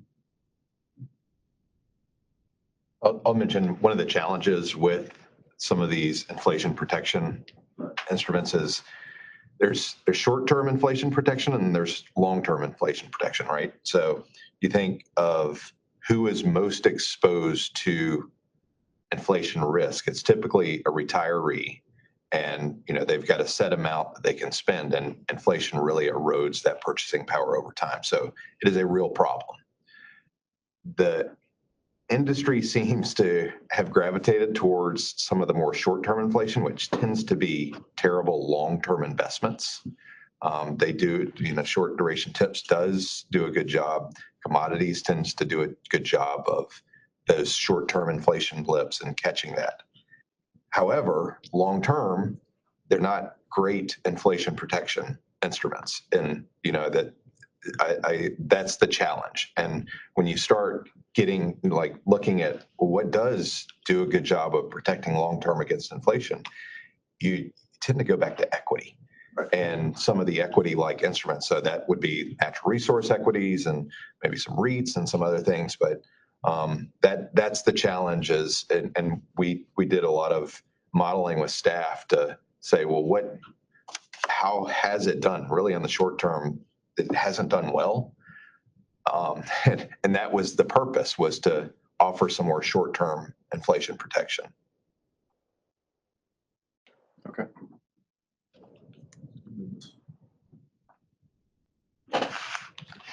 This is Lorraine. So what time period exactly are you referring to in terms of short term? How are you defining short term?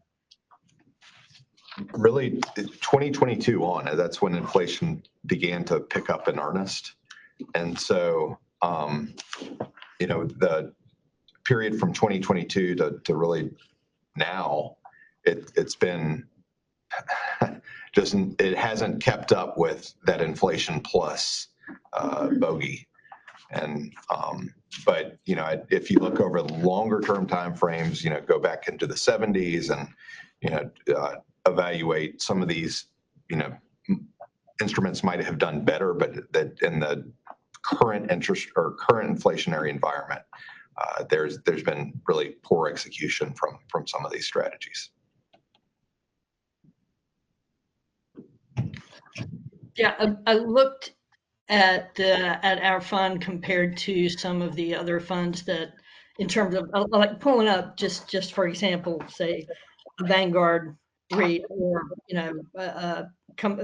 commodities, and we've done okay comparatively. And if you look at the more recent jump in terms of more significant inflation, because the rest of it seems to have been normalizing, and I kind of went back and forth with that. And basically what I ended up coming back to is I can run all the numbers I want to in terms of performance, but the bottom line is that the fund has very little usage, it would appear, by participants. So the option would be to either, if we're to try to get the word out to people about participants about why a fund like this is important, or just leave it and and let it go and move on. So it seems like maybe the lack of usage comes back around to arguing in favor of removing it. I don't know what everyone else thinks. Because it has, I mean, in now in a period which we haven't seen in a long time, where there's a significant jump of inflation over what has been, let's say, the last 10 years, when it's been so low, it's done well and done its job. But still, if people aren't using it, it becomes kind of a moot point. I don't know what other people think on the board. If anybody wants to jump in on that. Yeah, the difference between strategy and tactics is highlighted particularly here. I agree with you. It feels ironic that we're talking about this right now. But as a matter of strategy, I also agree with you. People aren't using it. And if we're providing them an option or multiple options in a category that no one's really interested in, probably should consolidate to one. Mm-hmm.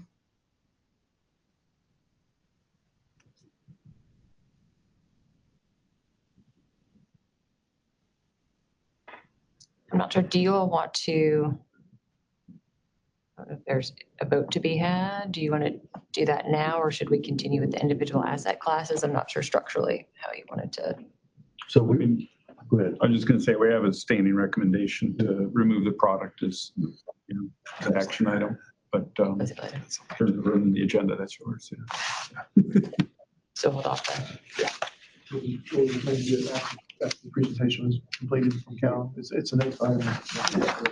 Well, that's the come back. Okay. All right, well, now that we've kind of taken that big picture look at the overall menu, we want to drill down a little bit, looking at the underlying options. So we've already spent a lot of time with the board on the tier one. So you all approved a new allocation, or a glide path rather, for Goalmaker that's being implemented. So today we want to focus our attention on the active tier two strategies. So again, those are the US large caps, mid cap, the international equity, and fixed income. So we start by looking at the individual options themselves and then seeing if there's opportunity to improve upon them. The good news is all four of those options are very reasonably constructed today. So we're offering really good diversification for participants, broad exposure within each asset class, very reasonable risk return profile, and very reasonable fees for active management. My father used to say, if it ain't broke, don't fix it. At the same time, though, we are fiduciary, so we're always looking forward to say, can we do better? Is there an opportunity looking forward to improve upon what we have? So with that as our guide, we did tinker with these a little bit to see what else could we do? How else could we structure them? Is there an opportunity to improve? Within this context, opportunity, how do you define improve upon? It's a pretty broad term. So when we look at multi-manager asset class specific options, when we think about improvement, and Betty, we're on page 21. And I'm just kind of going off the book a little bit too. So when we think about that, what does that mean? We think about that in kind of four contexts. First, we want to think about the value add of the option. In fact, the other deck, the deck that we were just in, but just page forward to 21. Perfect, thank you. So value add. We want to think about the return relative to the benchmark. So we want positive excess return. We also think about risk. So we don't want to take too much tracking error and introduce too much risk to participants. So we want to make sure we have a good balance there of risk return and that we're compensated there. We also want to think about the overall theoretical risk budget. So where are we taking risk? We don't want to take risk that we're not compensated for. So we don't want to introduce things like misfit risk. A really simplistic way to think about misfit risk is within the small mid-cap option, we're benchmarked to a small mid-cap index, the Russell 2500. If we were to then bring in a micro-cap strategy that's benchmarked to the micro-cap, well, then that's pretty different than that small mid-cap index. So that's a misfit from the benchmark.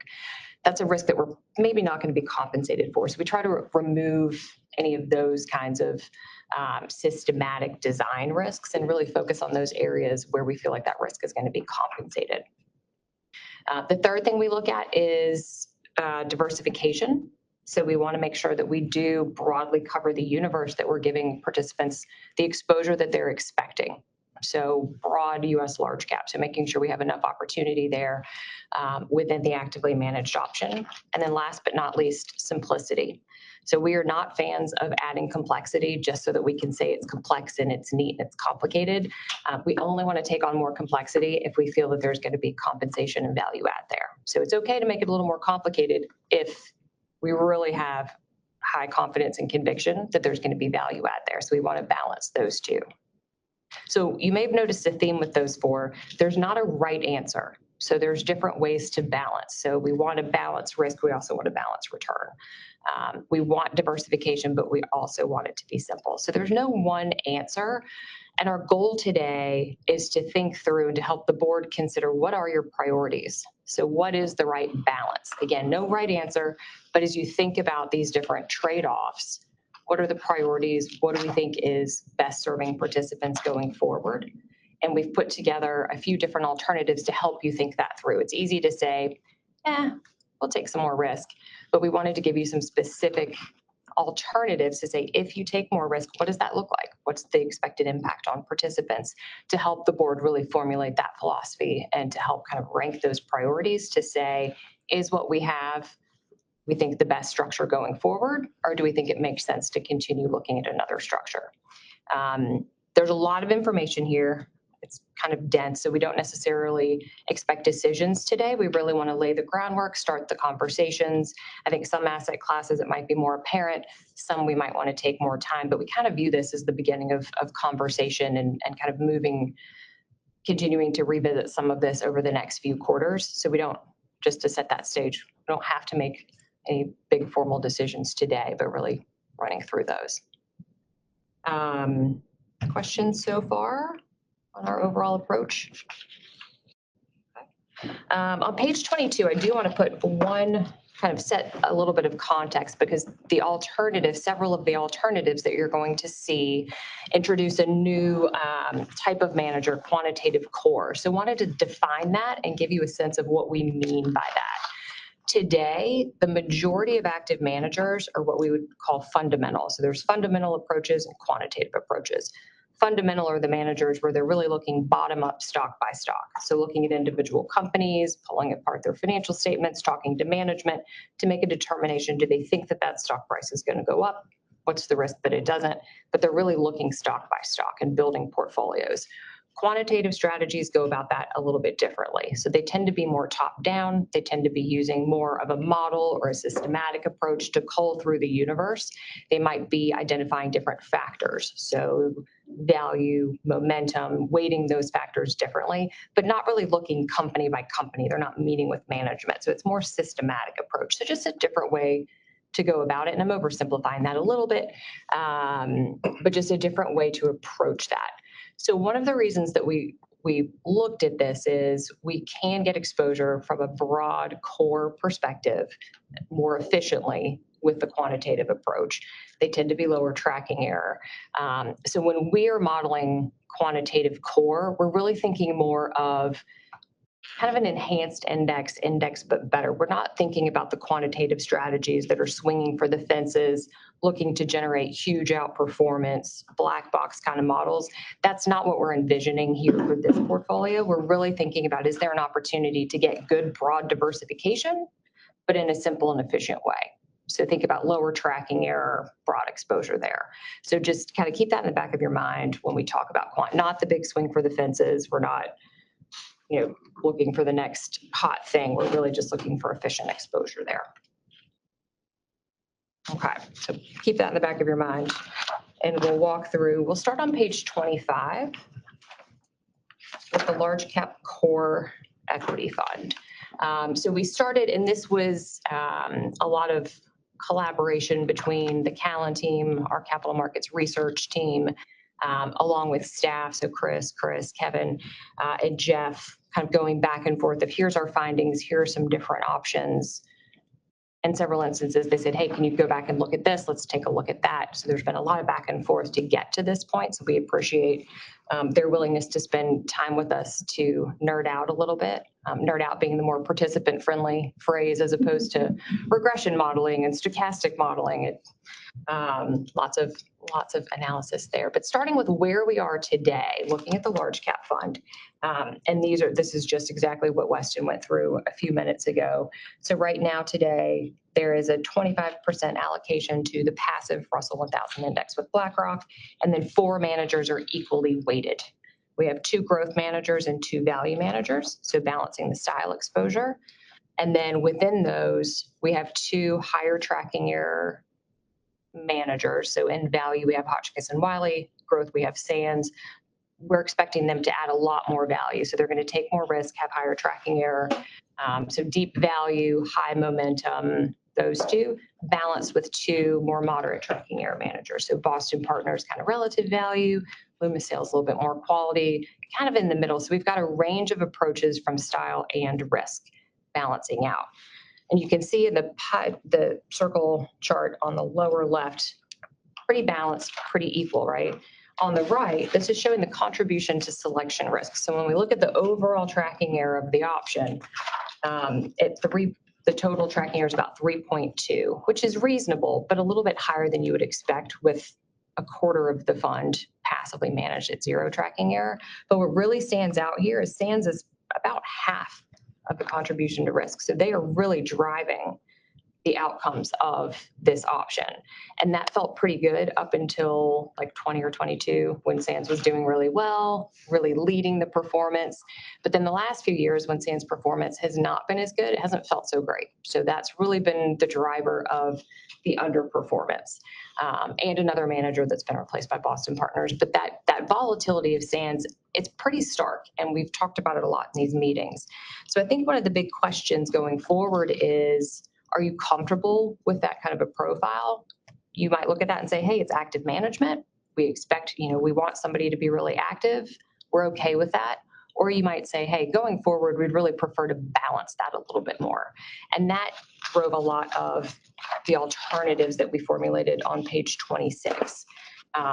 If you're comfortable, certainly makes sense to keep the current option. But the four alternatives really focus on, okay, if we were to reduce that contribution from a single manager, i.e. SANS, what would that look like? What are some different ways that we could approach that? And what would those outcomes potentially look like? And when I say outcomes, these are historical. So these are looking back 10 years. So it gives us a good representation over a variety of market cycles, but also just want to put that caveat out there that we don't expect it, past performance is no guarantee of future returns, but it does give us information. It does give us a guide there. So in this table on the top, and we've got a lot of data and numbers, and it's kind of an eye chart. So I'll just kind of walk you through the key points here. We've got the current in the middle. Alternative one is it's a less disruptive option. It's effectively keeping the same overall structure and replacing SANS with a less aggressive, lower tracking error, but still complementary to Loomis growth manager. So effectively a search to replace them with somebody that's a little bit more moderate that we think won't dominate that contribution to risk and return. Doing that, and we modeled a specific manager. Again, if the board wanted to move in this direction, we'd do a full search. But this is just, again, to give you direction to help move forward. So when we look at that, we see improved returns. We see lower tracking error, which gives us a higher risk-adjusted return than the current, and also lower drawdown. So in that bottom chart, we've got some other metrics of basically the worst case performance over a 1 year period that improves as well. And probably the same fee, maybe a smidge lower depending on negotiations with that new manager. The second alternative takes that and says, what if we also broaden the diversification by adding a quantitative core manager, again, kind of that enhanced index. So reducing the exposure to pure passive, providing some more opportunity for active management, and adding diversification to the types of managers within the structure. So there we see further improvement in the risk-adjusted return, probably a little bit higher fee because we'd be moving from passive, even though quantitative strategies tend to be lower fee, it's still more than passive. So the fee would go up a little bit. So we'd need to have some conviction that that's worthwhile. But we do see some potential for improved outcomes by adding that quantitative core strategy. And then we played around with them a little bit more just to see, again, could we do better? What would other options look like? So alternative 3 is modifying the weights. So putting a higher weight to the lower tracking error managers, specifically Loomis and Boston Partners, and lower weights to Hotchkiss and Wiley and SANS or a SANS alternative. So kind of varying the weights there and also keeping that core allocation.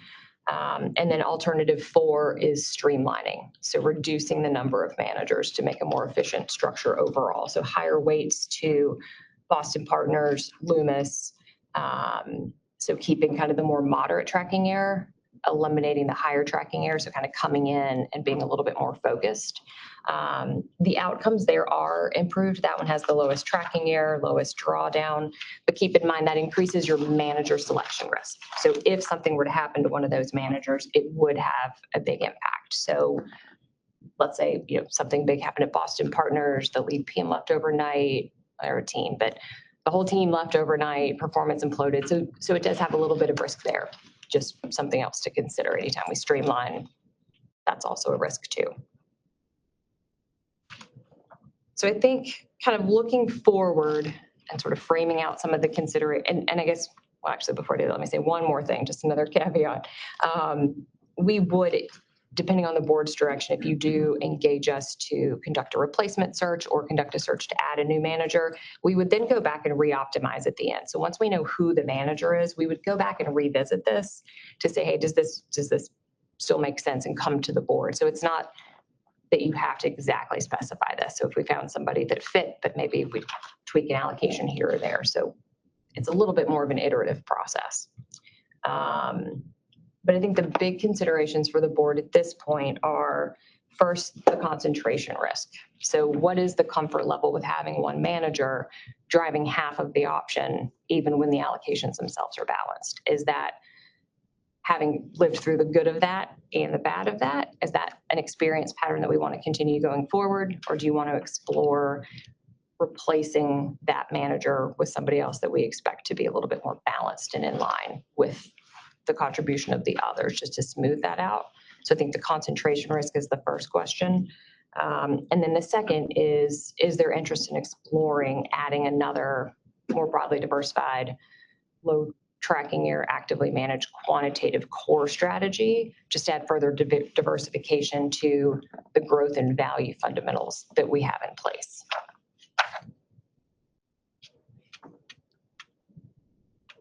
Pause there to see if anybody has initial thoughts. If I could be so bold and suggest maybe talk about some of the pros and cons of trying to find new managers, and revisit, I think it's on one of your slides, kind of our actual historical performance as we've replaced managers over time. Because I think that's a pragmatic aspect of this whole thing, is that there is a distinction between aspirations and what has been delivered. We need to be realistic about that. I think it goes to a very similar question in my mind, is I think we got to separate structure from SANS. They have two different problems. Putting them together is probably not that useful. And we could maybe frame that as kind of the number of managers and types of managers, right? So alternative one, it's effectively the same as the current, it's just a manager search, right? So I think that, are you comfortable with having two growth, two value with passive? And then we could talk about, but I think there is a question of the concentration of the type of manager within there. Sure. Exacerbated by. They're a little, yeah, I mean, that one's a little bit related just because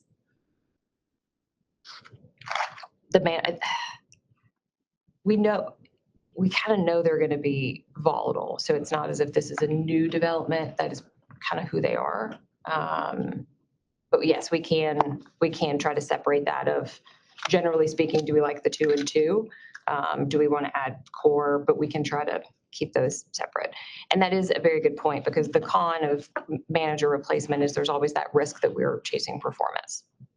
It's really hard to look at the universe of managers and pick the one that's not at the top. It feels uncomfortable. That's the one you should, right? It's a good buying opportunity.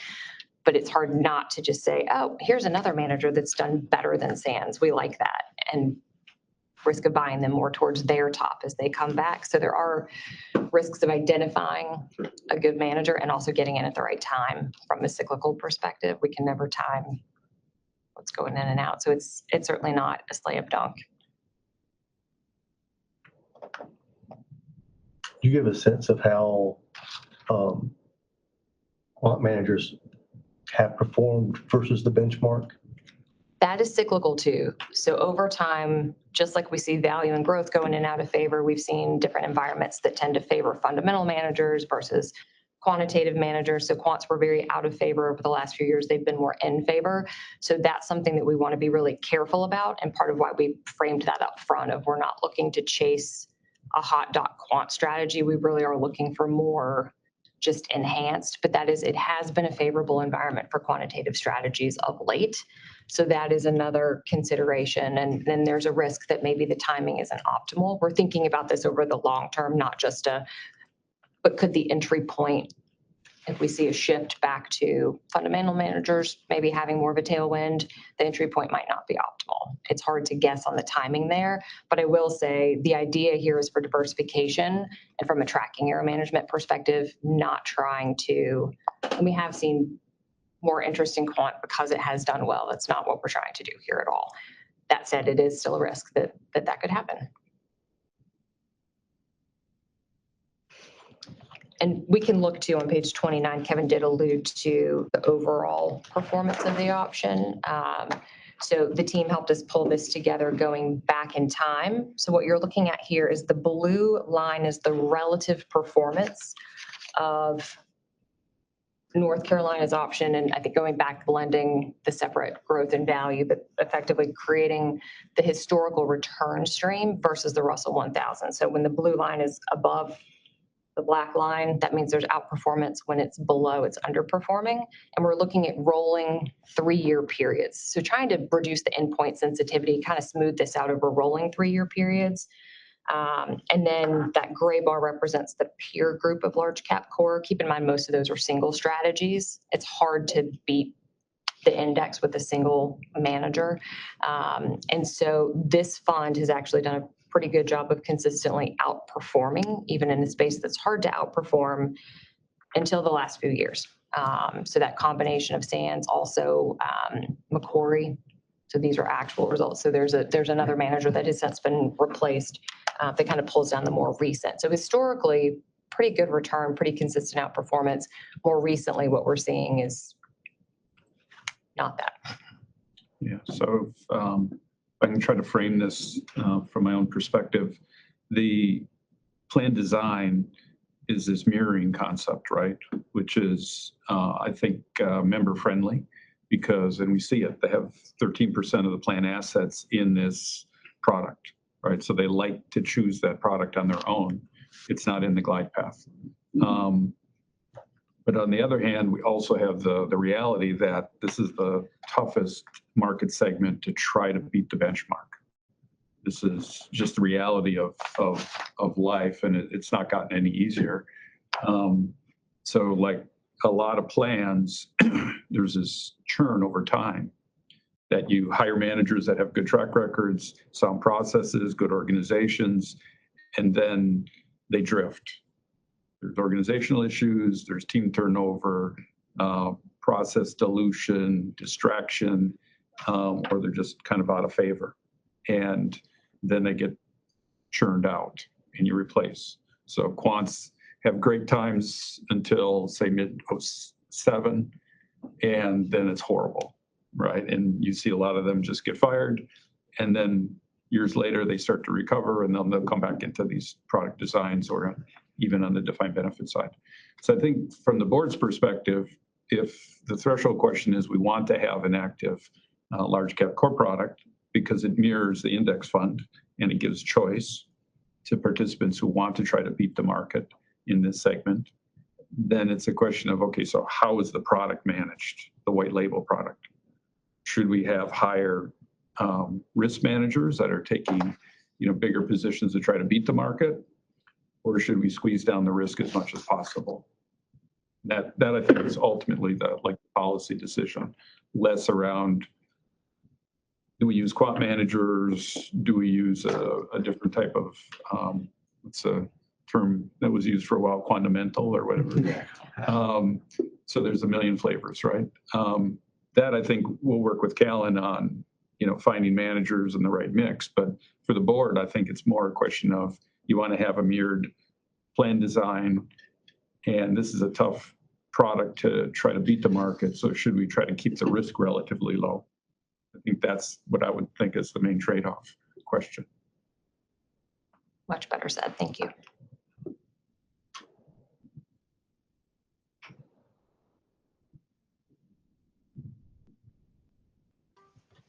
This is Lorraine, or perhaps then you also get to, do you split the difference?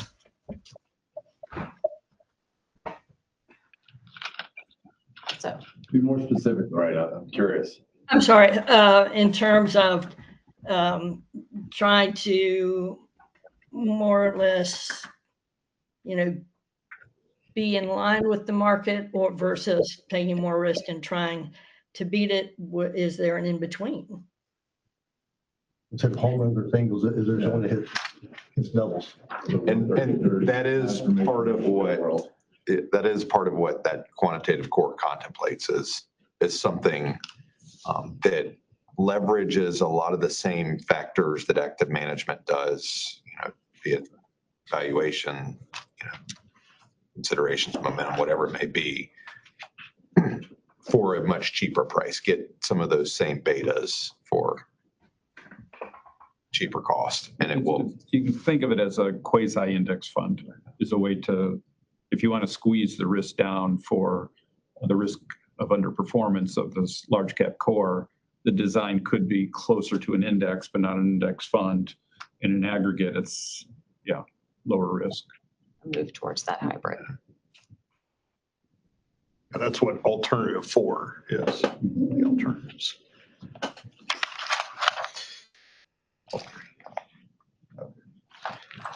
I guess my 2 cents would be, in the active product, we need to be active. Maybe obviously. 1, 2, this is an incredibly difficult area to add alpha, as we all know. And 3, if we can find quantitative strategies that are high information ratio, low tracking error, I think that's the best answer. But those tend to not have a ton of capacity for the type of dollars we're trying to move around. So yeah, I'd love to move towards that. I'm sorry, this is Lorraine, I'm interrupting. I just have when somebody's speaking who is present in the meeting physically, I have a kind of blurry, I can't tell who's speaking. So if you can identify yourselves as go, because I can't tell. Sorry, Lorraine, this is Brad. Hi, Brad. What I was saying is, if we can find high information ratio strategies, meaning low tracking error to the index, but active, still adding alpha over and above the index. These things exist, but they're capacity constrained in many cases, at least the ones I'm aware of. That to me is the best execution in large cap if you need to be active. I think it's very difficult to add alpha, as we've seen, on an individual manager fundamental basis in this world. And I don't think that gets easier over time. I think it gets harder. So we want to set this up to benefit from time rather than have to revisit over and over again. I just don't know if that exists for us. Yeah, it's difficult for sure. Yeah. I'm sorry, can whoever's speaking. Sorry, that's Kevin. Hi, Kevin. So that I would agree. It's difficult and not impossible, but it's difficult.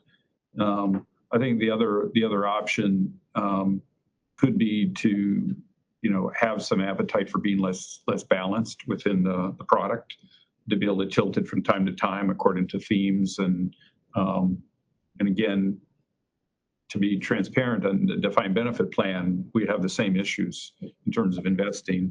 And we've terminated our last large cap active manager recently. We still, though, attempt to beat the market, but it's more by tilting. So we've had concerns around the concentration in, the largest 7 stocks, the Meg 7. So we've tilted away from them. And so the underlying kind of portfolio that we use to do that tilt is still an index fund. It's still passive, but we do some tilts. So that's another option. We haven't managed the plan that way in the past, the individual white label products, but that's another option. Rob Hillman here. It seems it's almost like a foregone conclusion that active management in large cap is extraordinarily difficult. So as fiduciaries, plan participants, shouldn't we be driving towards strategies that minimize or reduce their exposure to those types of funds. Again, the quantitative strategies or index strategies seem to be probably also what's driving the underperformance, of the active strategies in that case. Totally hear you. This is Brad. Sorry. I think the design principle comes into question here, where we have the whole passive lineup, and we've decided to mirror it with an active lineup.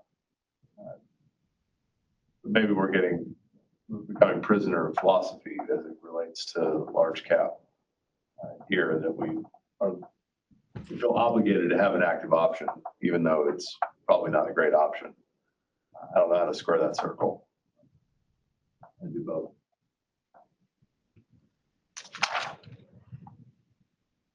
And on the DB side as well, right, we have tried to find index replication, high information ratio strategies, and capacity has been really challenging. So I don't know why that would be different on the DC side. No, it's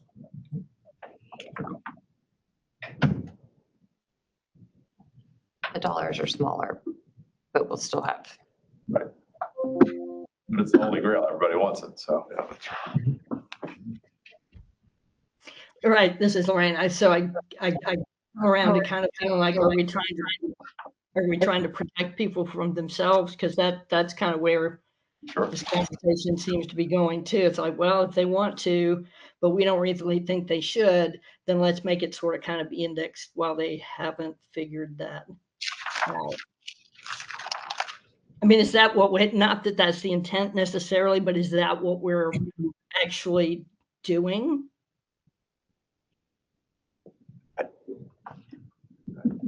Which is tricky. Yeah, I mean, we hopefully have communicated to you all, this is a very tough space to add value. We agree with that. And where it is especially tough is in periods where the market is returning 15%.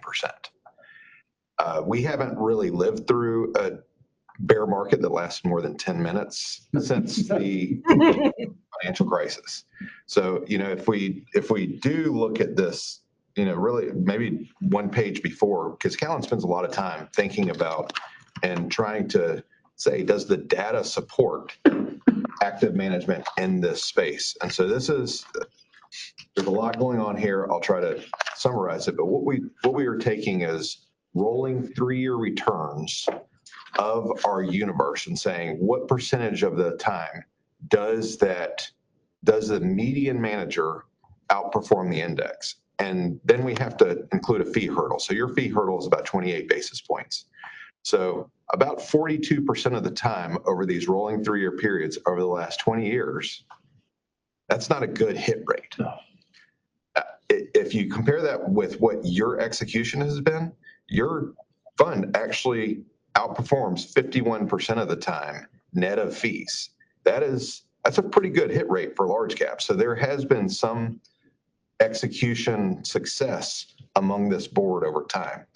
But the rolling chart there on the bottom, it also shows, during periods where the markets are ripping and maybe interest rates are zero and there isn't that creative destruction in the marketplace, it has been more difficult to outperform.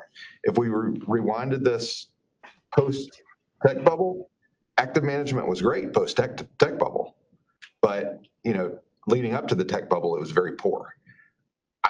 We don't know if we're in another bubble. We're just not that smart. But we do know that returns have been extraordinarily high over the past 5 years for equity strategies, particularly in large cap. I would expect for your active managers to underperform. Give us a period where you look at, a rolling 10-year return at, closer to 6 or 7, which is within our capital markets expectations. We would expect for this to be maybe adding some incremental value over and above the index. But, if we look back and we say, market's giving you 15 and these managers have given you 13, I don't view that as like giving the participant something bad. It's just they have not kept up with the index in a period where we shouldn't expect that.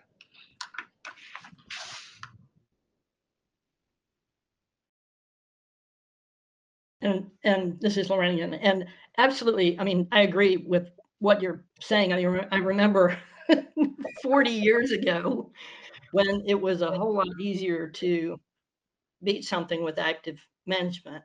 And it has gotten, harder and harder and harder as information is easier to access and trading happens in milliseconds.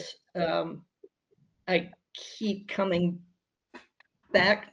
I guess I'm coming back to the conversation we've had forever, which is, do we have a large cap active?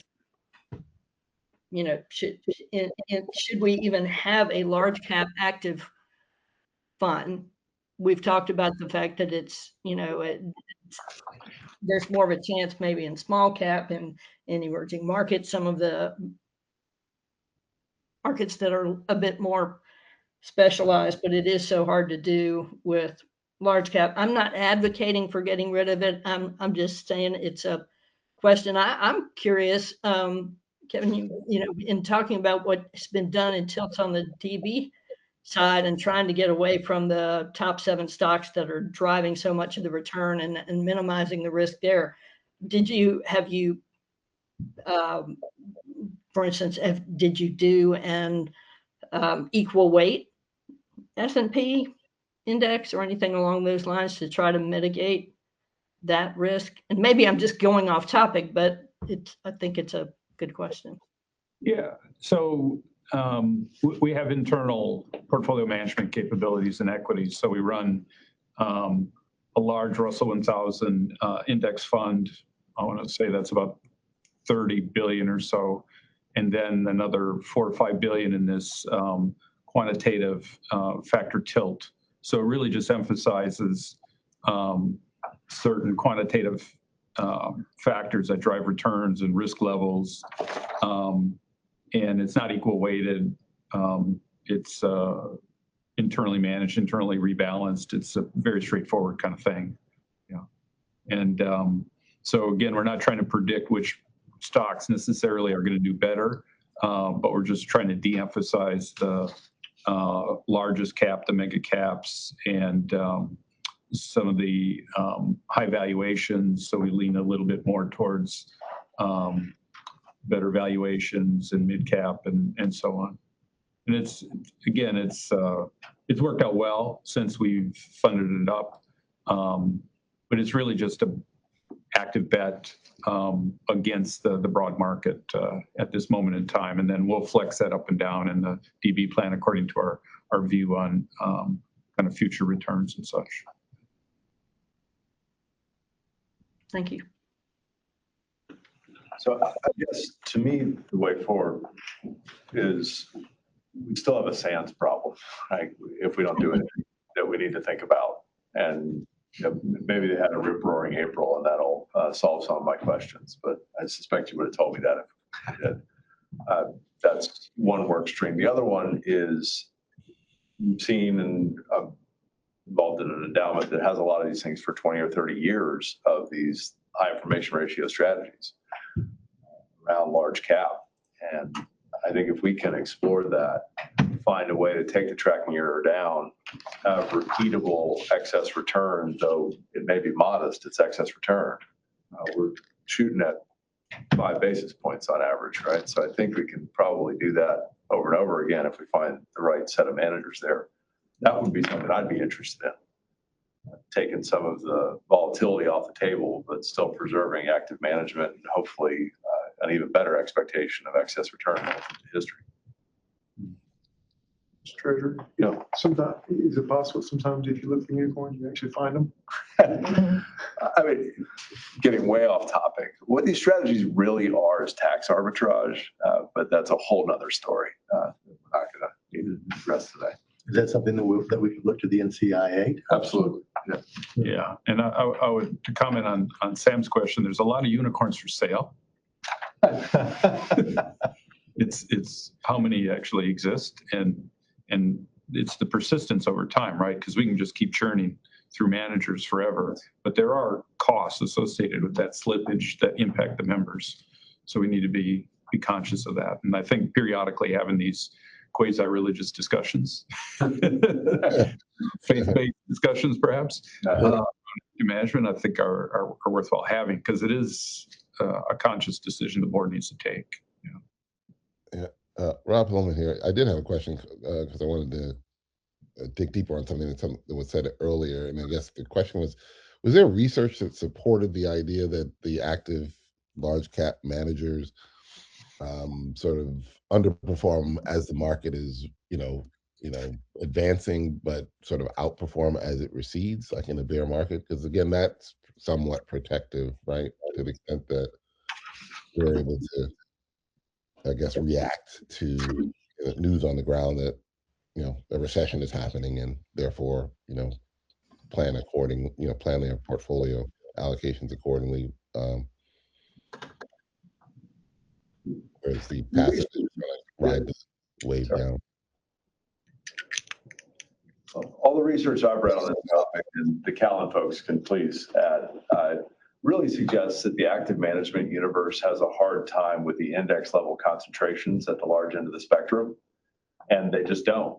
So they don't concentrate as much. They don't feel like they should be empowered to have 30% of their fund in 5 stocks or whatever. And so as those get bigger in the index, they underperform on the way up. And it explains why they might do better on the way down too. Yeah, no, and a lot of it, you look, think about the in-market environment, and this on the bottom of this chart, 07, 08, 09, and you see the median, that blue line, the median active manager, that's kind of when it peaked. And then you go through the next decade of zero interest rates. Now, the cynical side of this could be, well, do they perform better on the downside because there is that cash drag?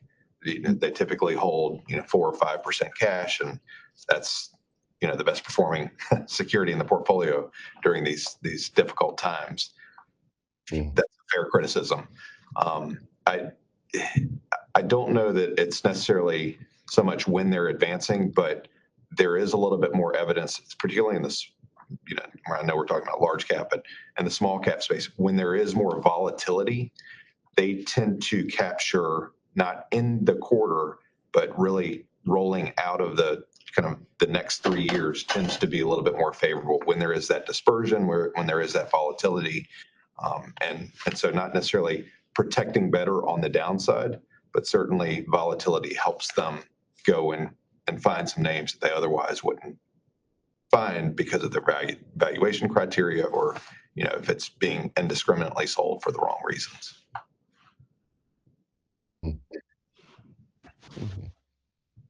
Ms. Lorraine again. Right. I think what's come out over the last 5 to 7 years, maybe, as trading, short-term trading has gotten easier for individual investors to do with the apps and everything else that has come out. It's like when something bad happens, people sell everything, which is why we're seeing bonds on a really super short-term basis, not necessarily always providing the protection that we'd expect, because people get scared and they sell everything. And then, yeah, over the next year or two, as managers are able to take advantage of the drop in terms of what they buy, that's where it comes in. But on the super short term, it doesn't look, if you're looking at it on, what happens in a day when the Dow goes down, or the S&P, goes down 1,000 points, everything goes with it. Did that make any sense, or did I just go in circles? Oh, you're right. Certainly see that. So I think our marching orders then are to identify managers that have up capture well above 100, down capture well below 100, low tracking error, low fees, just fill the portfolio with unicorns. I was gonna say, good luck with that. Every quarter, consistently over time. Below some top tracker. Probably didn't Thank need goodness we have you. I mean, thank goodness we have you. Get our little secret stash of good managers at the unicorn Sure. box that nobody else has access to. Okay. But I think we have a kind of a general, I think, forget if it was Mr. Treasurer or Kevin put it, but this is a good philosophical conversation to have, I think, just for the board to come together and really think about what type of experience it is we want to offer participants. What do we think is in their best interest and how do we want to structure that and best position the options within the plan? All right, so to be continued. I think the rest of them will go a little bit faster because the themes are very similar. If we could move ahead to page 30. Look at US small and mid cap. So starting here with the current portfolio. So we have a 10% allocation to passive. That's the Russell 2500 core index. And then 3 managers evenly allocated. So AB, SMID value, Brown, SMID growth, Ernest, SMID core. So pretty equal representation there. If you look on the right at the contribution to selection risk, Brown is almost half, Ernest is about 40%, so fairly balanced there. AB is actually a bit lower than we would have expected. So not quite as dramatic as in large cap, but really kind of driven by the lower contribution there. So that's kind of the current structure. So similar approach, we've got growth value, we do have active core and a little bit of passive there. So on page 31, what could we be doing differently and what would that look like and how might that impact participants? Alternative 1, recall the board did direct a search to evaluate candidates as alternatives to Brown. So they have a high quality strategy that has been very much out of favor.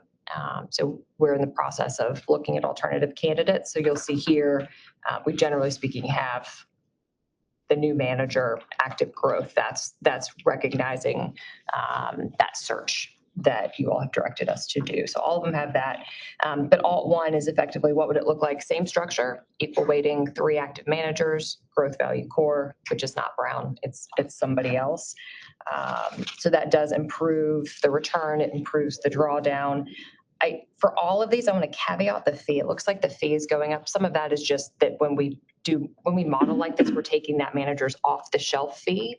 So what their stated fee is, I have a high degree of confidence we would negotiate that lower. I think their history as a guide, we've had really good success in leveraging your size and scale, Callan's size and scale with our $4+ trillion in assets to get really, really competitive pricing. So I don't want that to be a deterrent.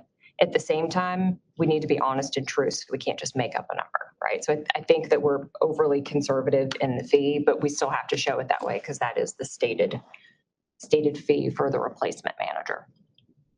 But I think we can do better.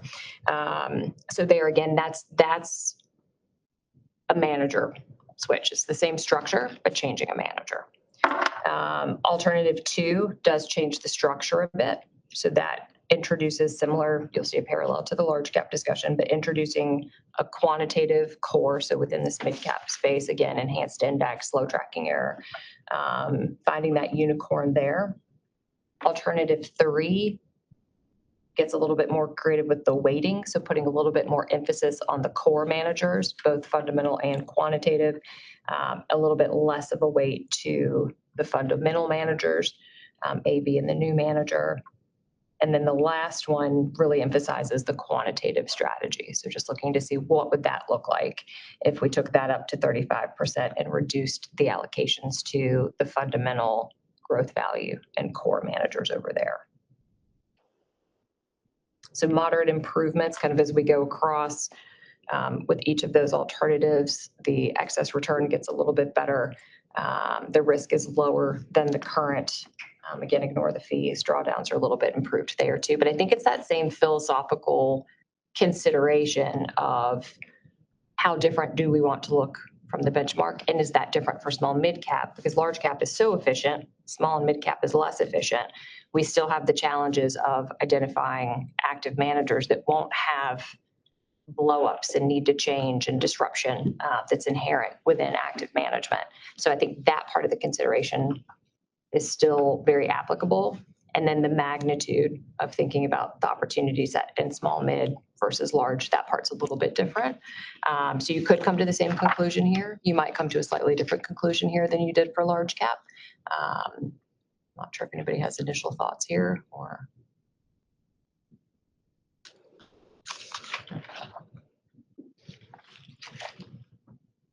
current structure is sound. There's a manager-specific issue that's been creating challenges, but overall, the structure today is sound. And if we wanted to kind of moderate and further diversify, we could introduce core. That's kind of the heart of the considerations here. You all are on track to present a new candidate next meeting, I guess, for this, or what's the timeline for that? It's probably 2 meetings. Yeah. Staff is very thorough there's usually a pre-screen, so calendars are considerations. Staff usually joins most of those calls, but then there's an initial meeting. Then the managers come to present here to staff, and then there's a final on-site. So with travel of scheduling these different meetings, it just takes a little bit longer to do more diligence.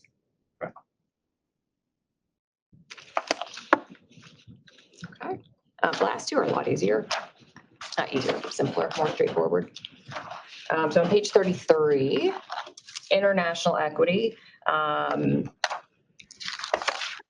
We restructured, the board approved restructuring this option back in 2020. It was implemented, I think, in 21. So this is a more recent structure. So at that time, we added international small cap. So what we're seeing here is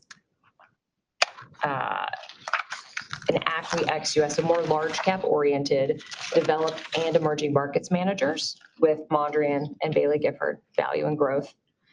And then we have Acadian and WCM in the small cap space, both developed and emerging, value and growth, and weighted pretty much in line with market cap of those. So the goal is to match the market cap of the ACWI ex-US IMI. Option has performed well. When we look at the contribution to selection risk, it's pretty balanced between Bailey Gifford and Mondrian. They have the lion's share as expected because they have the lion's share of the assets. We're more large cap, small cap is smaller. So this one's really structured as it was designed, performing as designed, kind of weathering the back and forth between growth and value, having that small cap exposure opportunities there.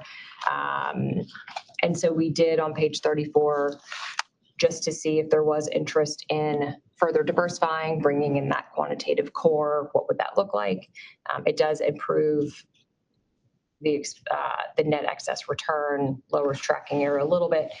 So it improves a little bit, but again, this is definitely one that we feel very comfortable with as it is. So very reasonable to stay the course here. And also there's an opportunity if you wanted to increase that diversification by bringing in a different approach.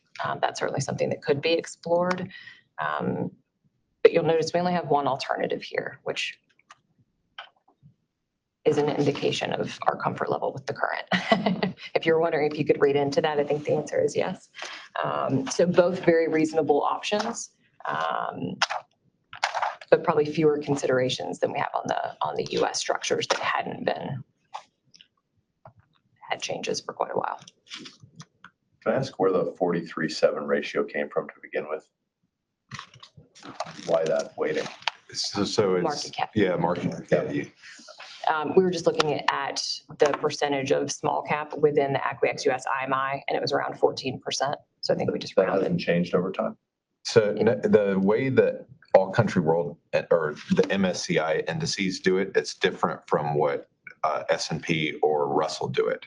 And so almost at all times, 15% is going to be allocated to small cap, small and micro cap for the MSCI indices, whereas Russell, as you know, in the US, they let it float. So small and mid cap was 25% 15 years ago. Now it's 17 or 10, whatever it is. There's some artificially low amount, but these stay pretty static.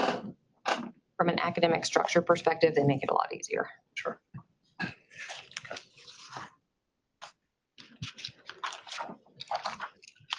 All right, I'm not hearing any questions, so we'll wrap up with fixed income on page 36. Pretty simple, straightforward structure here. 2 actively managed core plus strategies. One is a little bit lighter on the plus, one is a little heavier on the plus, meaning one's a little lower risk, one's a little higher risk. They approach the fixed income space a little bit differently. So effectively 2 complementary core plus managers with varying risk exposures. We do see a higher contribution to the selection risk from Prudential. That is not a surprise. It's kind of by design. They are that higher risk, higher opportunity seeking manager. So we would expect them to move the needle a little bit more. So no surprises there. Other things to consider on page 37. We did want to take a look at, is there something else we could do differently? We could introduce an investment grade private placement manager. So this is not pure private credit, investment grade private placement.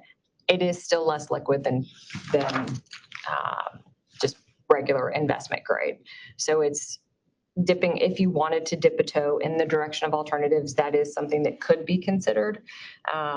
Generally speaking, the overall stats are pretty similar. So it introduces a liquidity, it raises the fee roughly a basis point.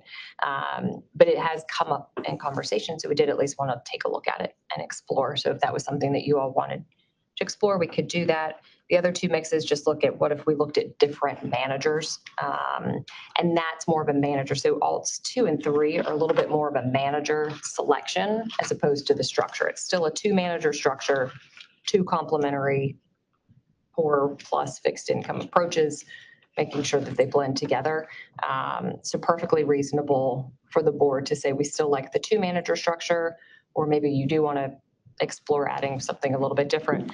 But you could say we want the 2, and then that's kind of part of our normal course of everyday work is always keeping an eye on both of the managers. We've been looking at TCW pretty closely. So less tinkering on this one. The current structure is very solid and sound and has performed very well consistently.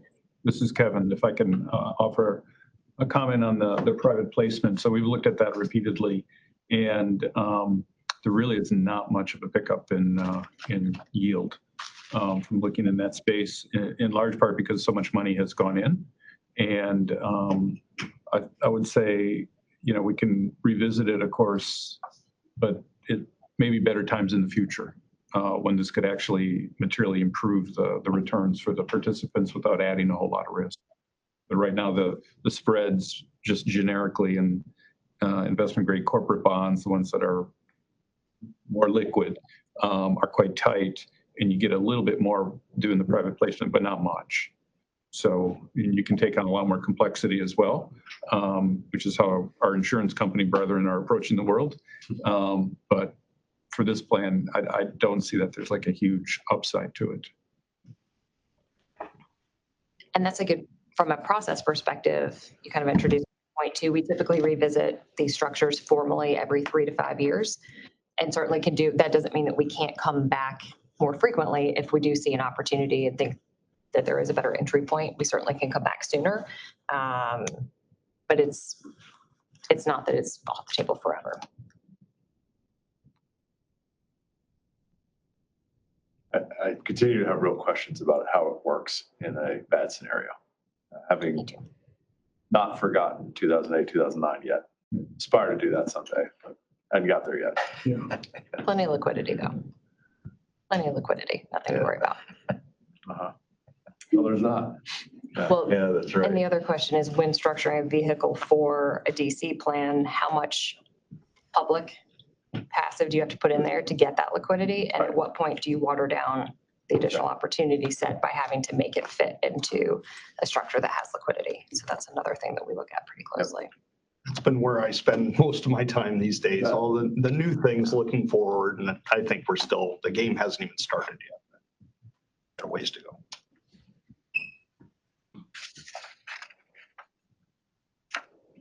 Okay. Any other questions, topics we should discuss with Cal before we get back to the motion? Yeah, I was going to ask you, I think if you want the board to have more time, we can always bring that back in August. If you think there needs to be some more thought. I defer to you all. Going back to the inflation responsive fund removal recommendation. Do the board members feel like they've had enough time to think about it, prepared to have a decision today, or do you want to defer that? That is absolutely your option.